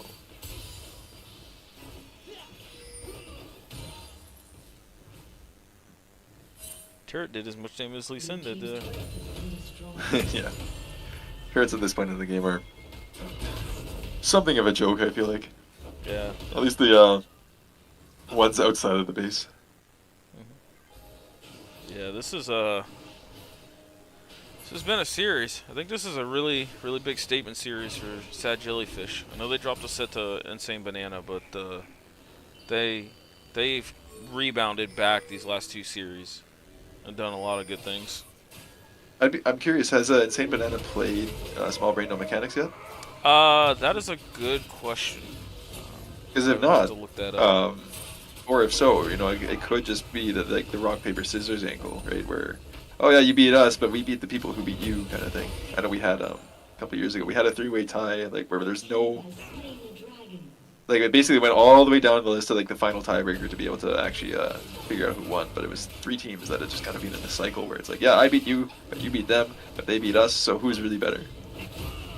I feel like it's gonna be like that for Group B. Oh yeah, Yeah, Group B has, I think, you got three teams a well with and 3 true wins. circle of suck. Yeah. Yeah, I think you Not got. that I think these players suck, just in case anybody here is getting offended, which I don't think you would, but. But yeah, no, Group B is very tightly contested. You got like Team Zoomers, and the other team escapes me. But then you got teams like Team L that are doing really well still. Group B is the team. That's the group with all the good ADCs, right? Or is that kind of spread evenly throughout the league? No, not I mean, that the ADCs here aren't good. Just to clarify. no. ADC and top specifically in this league are just insanely stacked. But yeah, Group B has Geico, has Low the Man, and a few other really solid AD carries. Oh, okay. It'll be interesting to see what happens once that playoffs rolls around and we see a bit more mixing of the two. Oh, we got the Bard ult here on Hue. You see him channeling up with the Oh, taunting burst, Marcuti but it falls did. down. I mean, Oh no! that's You're gonna have to burn his flash on that too. yeah. And we kind of seen this last game where it felt like they just overreached a little bit on the push without proper setup. Yeah. So But- maybe, big brain. Let's Sad Jellyfish take the Baron and then walk themselves over to you. Maybe. I'm kidding. I mean, looking at the items Toy- overall, it's not like there's an insane gap for AD carry, but Yeah. Hue's at that point where he's going to be doing some respectable damage if he can get For it on sure. the right targets. His Yeah, even skins with the are Baron up minions, he's still able to clear them pretty decently, which is, Yeah. you know, with the help of that. Well, I blinked and Morgana died. Oh. Oh, so close. So close, but so far. This Ashes dodge that every single Xerath ult. That was quite a display of movement. But here comes Garen. Well, yeah. Bye Ash. Just got Demacia. Yeah. Here comes Soul. This is looking like it might be the game here. I was hoping to see some Kasante things there. Inhibitor has been Yeah, it destroyed. would be nice for sure. Yeah.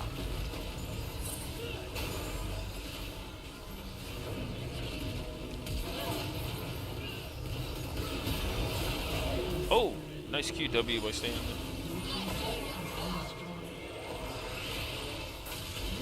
Oh, well played. Well played by Fitsticks. All right, the power in my hands. I think I just cursed them. I just extended the game. All Yeah. you viewers out there, you're welcome.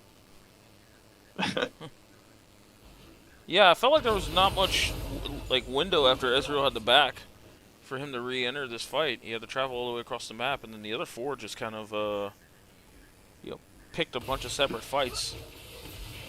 Yeah, I don't think I've ever seen a battle spread that far across an enemy base before. Yeah, but still though, it's looking like a 12K gold lead still here for Sad Jellyfish, and Ash It's definitely still not without a kill. not super pretty, but we are seeing the uh, the repeated theme of Sad Jellyfish dying in the enemy base. So you gotta get past that hump before you can take the Nexus.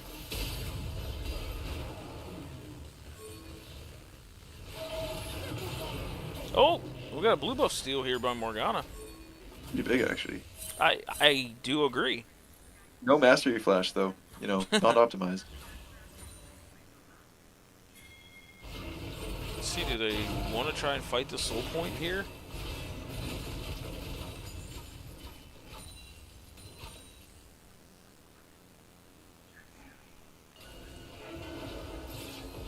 Feel like it's Mountain Soul, right? Like with the game state as it is, it's like it's hard, right? Because you can't really contest it without just getting wiped and losing the game. Oh, But if you don't contest it, then you can't really kill anybody anymore. I feel like nice from this far nice behind. black shield. Absolutely.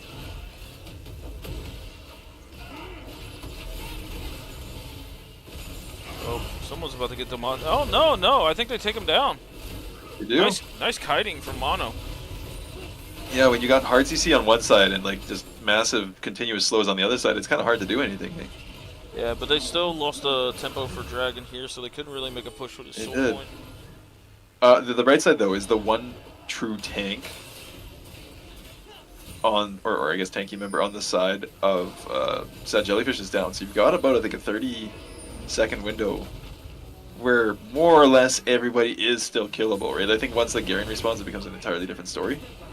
He's gonna respawn with TP as well, so he's gonna be able to TP like straight to this push. Yeah, the question is, are they going to be able to force a fight in 15 seconds, or is Sad Jellyfish going to opt into one, or are they going to play patient and wait for the Garen to come back? I think you're really just looking on Lee Sin or Cassante to find like a big engage here. Oh, Never mind. Haku just said we'll have none of that. oh, nice Bard ult. Oh my goodness, Haku's damage on that Gwen. Whew. Yeah, no, it's insane. And that is the game. Sad Jellyfish with a resounding 2-0 over Small Brain Yep. No Mechanics. Very convincing performance for sure. Yeah, that was just a really good series by both sides. But Sad Jellyfish really making a lot of good advantages in the mid game. Mhm. No, I loved the from both teams. I love the early movements around the map, especially from the supports and junglers. Like you just like it didn't feel like there was really ever a moment where you could just, assume that you're gonna get your standard. Yeah, all the laners will be in their spots and will be just like doing standard lane stuff. Like there is always movement around the map, and always like somebody in a spot you might not expect, like ganking somebody else, which is a lot of fun to see.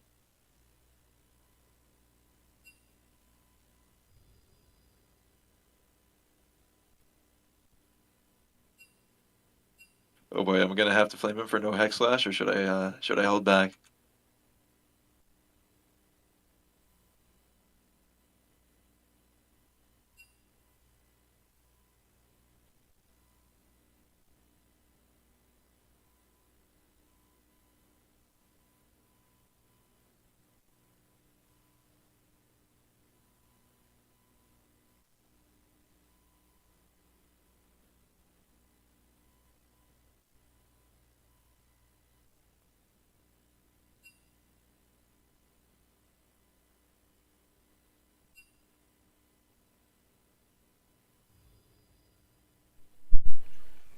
think we have an interview. Sorry about that. Do you want our whole team in here, or Nah, I mean, whatever you guys want to do. I'm down with whatever, bro.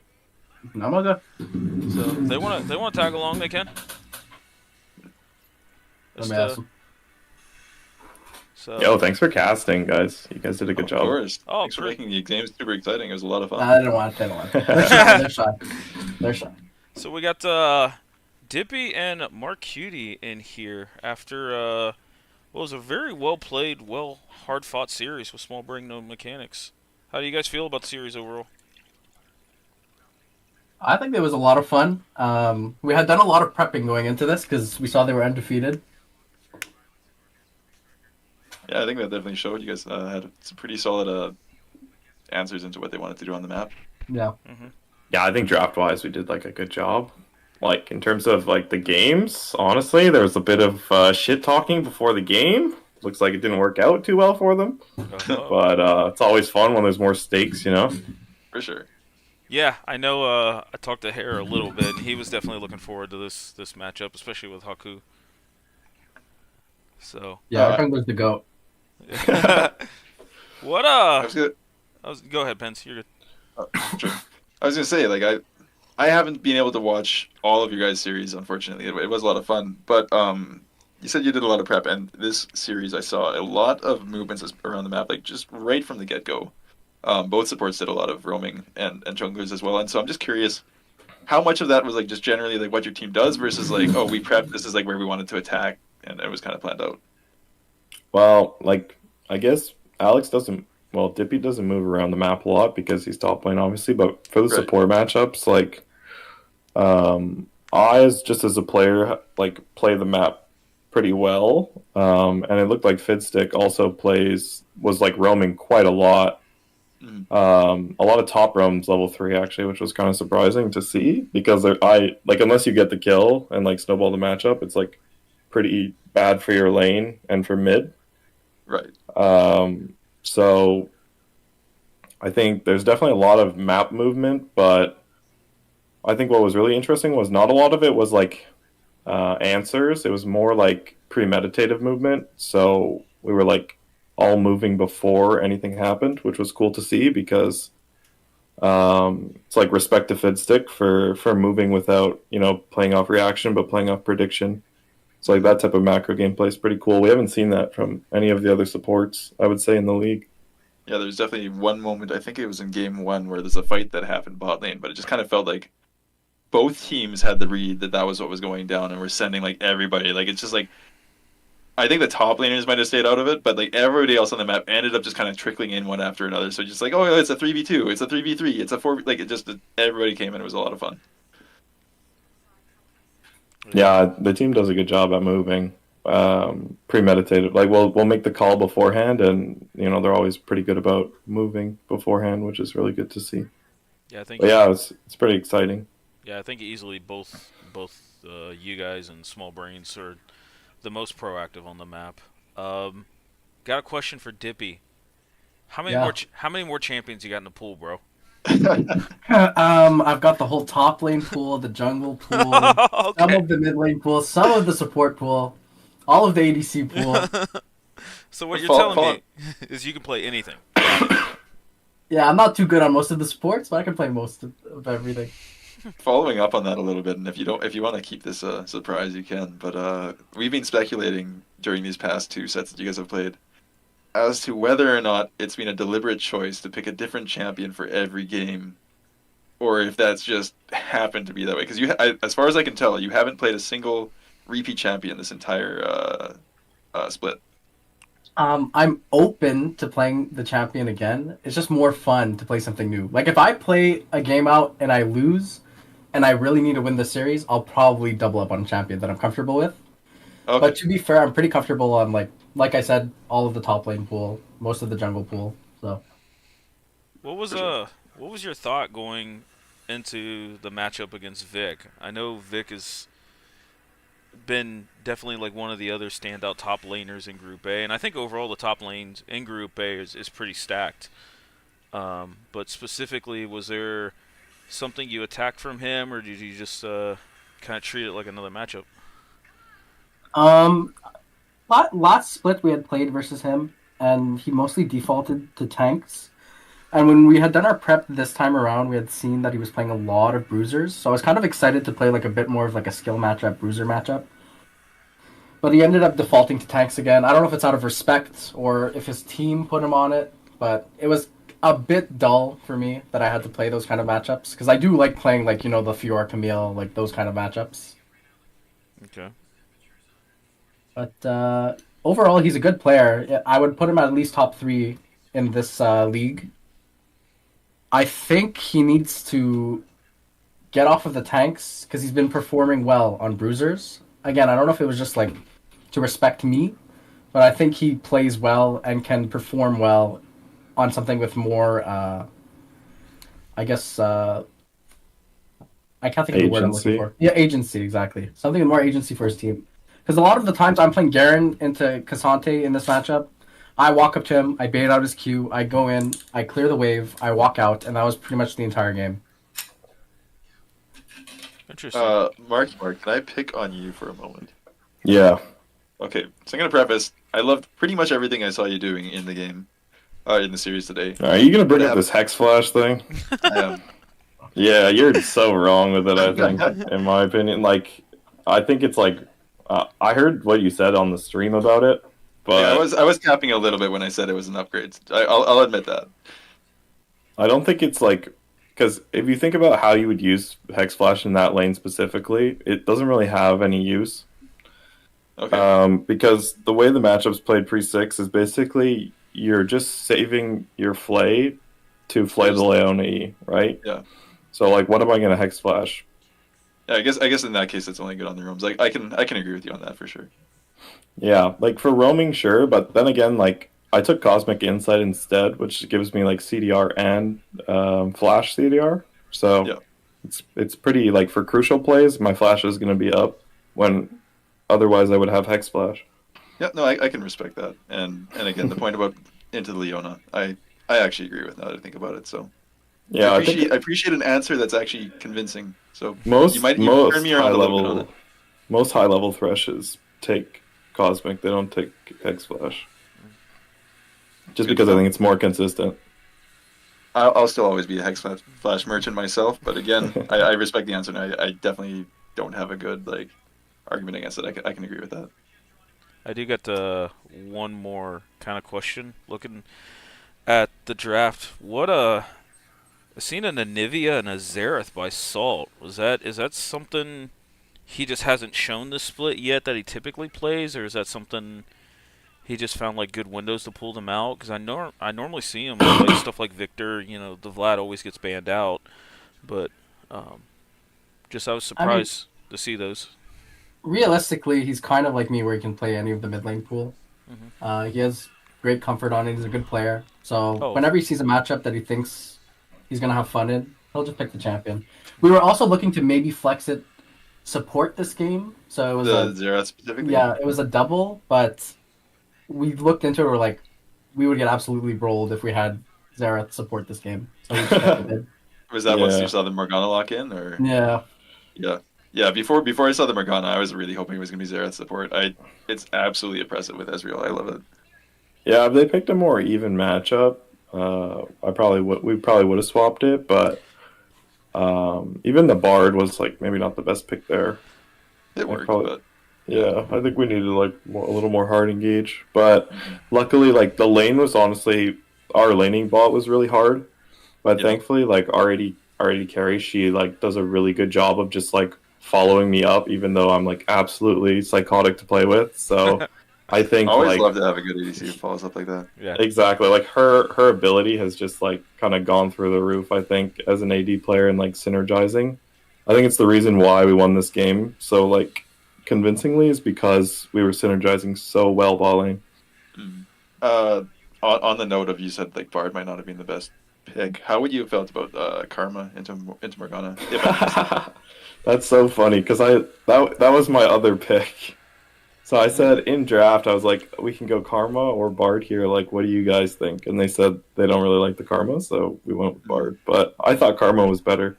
Into the Morgana, I definitely think it's one of the most reliable matchups for Yeah. lane. But I think I can see how the Bard might be more appealing on the map, like being able to affect roams and just like find long range picks. Yeah, we need to Yeah, engage.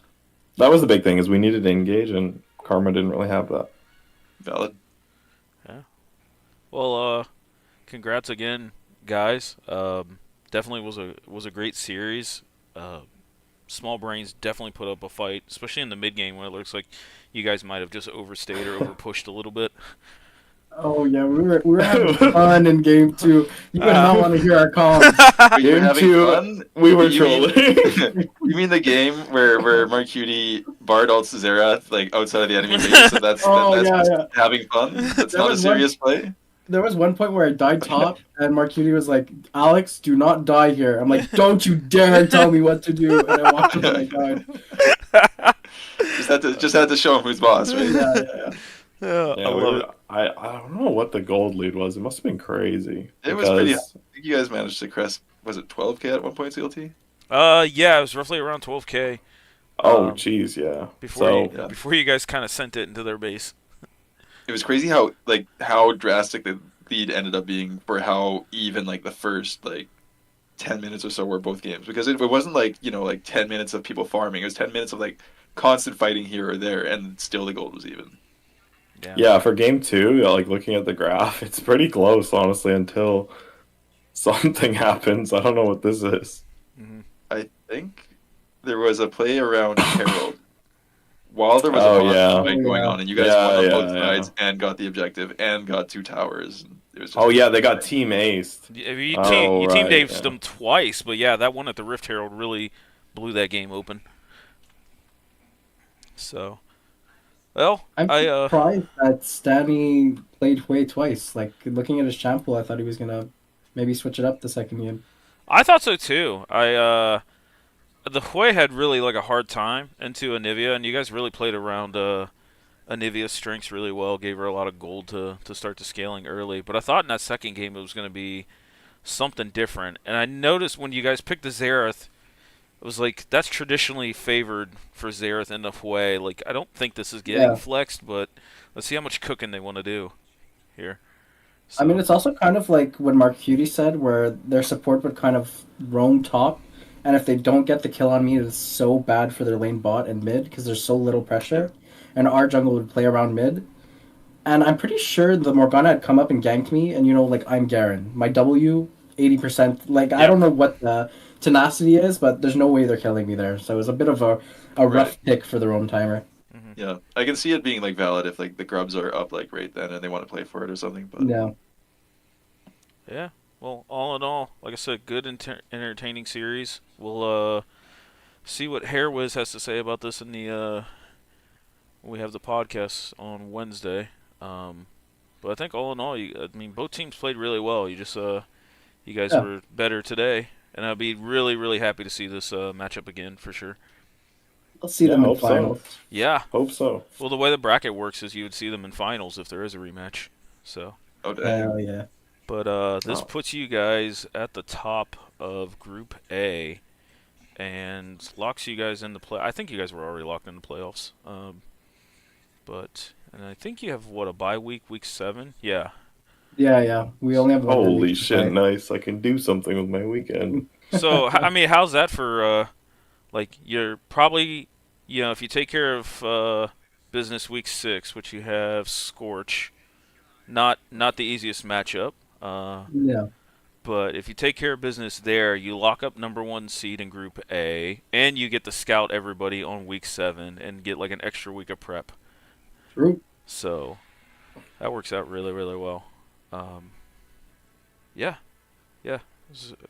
Thanks you guys for coming in, having this interview. Thanks. for Yeah, having thanks for having us, and thanks so much for casting, guys. I mean, I feel like you guys have made this like so much more enjoyable for all the spectators, and just as the league as a whole is growing, you guys are so cool to do this stuff. So thanks so Well, much. I appreciate that. Yeah. I enjoyed looking back at these when we played the rec league. Me and Pence played on the team together. So going back and looking at these games during the series and just hearing the casters and everything, I knew the enjoyment I felt with that. So when I had nothing going on, I'm like, let's give this a go. And I'm glad. I appreciate the positive feedback on that. So. Awesome. Well, we'll leave you to it. All right, gentlemen. You guys have a good one. Enjoy your win, and good luck next week and going into the playoffs. You too. Thanks so much. Thank you. Ciao, Yeah, guys. all the best. Yeah. Pens, I do appreciate it, my friend. Well, of course. Thanks for the opportunity. It was a lot of fun. Oh yeah, yeah. It was a great matchup. I mean, all of the matchups this week were amazing. There was 6 series, and 4 of them went to 3 games. There was only 2 that were 2-0s. So Yeah. going to be a lot to talk about in the podcast coming up this Wednesday. I believe we're going to try and keep it on Wednesday. Um, Well, and good luck not losing your voice during that, eh? yeah, it's been a struggle, but last weekend really took it out of me. This weekend was pretty all right. I know Hairwiz did two of the replays yesterday, which should be getting on YouTube here in the next day or two. But we're doing our Right on. best to make sure that all the series get up there and we can showcase all of the teams. Yeah, no, that's actually one of the things that's really impressed me is how consistently you guys have like always had the games either streaming or if not, then like I feel like you guys have gone back and like actually done the VODs for a couple, right? We've Or been am I- trying to improve the podcast by putting up like highlights. I've tried like anytime there's pentakills or like major level 1 invades, those type of things. I've tried to get those up on the YouTube channels like highlights, and then that gives Hairwiz something to play in the background as we talk about the games during the podcast. But we're trying to improve it as we go. We're both kind of really new at this, and we're just open to any thoughts, any positive, any negatives, as long as it's not rude or malicious. But yeah. Oh well, then I'll keep all my thoughts to myself. No, I appreciate all the guys that have helped us cast this. I know you've jumped in now twice and helped me cast some, and there's been a couple of other guys. Bori in the chat, he's had a couple where he's cast with his top laner, I believe is Victor, and then another set has casted some as well. I believe it was Smoles, the mid laner for Washed Up. Yeah, I believe. Mm.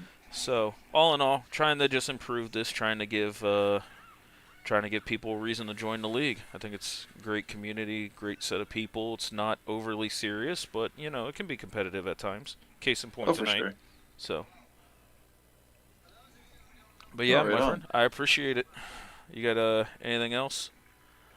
No. Well, I'll admit that I have been slightly convinced on the Hex Flashpoint. I will still, again, probably always take it because I'm biased for it. But aside from that, no points. It was just a great game overall, and it was fun to watch. All right. Well, we're gonna sign off. So, have a good one.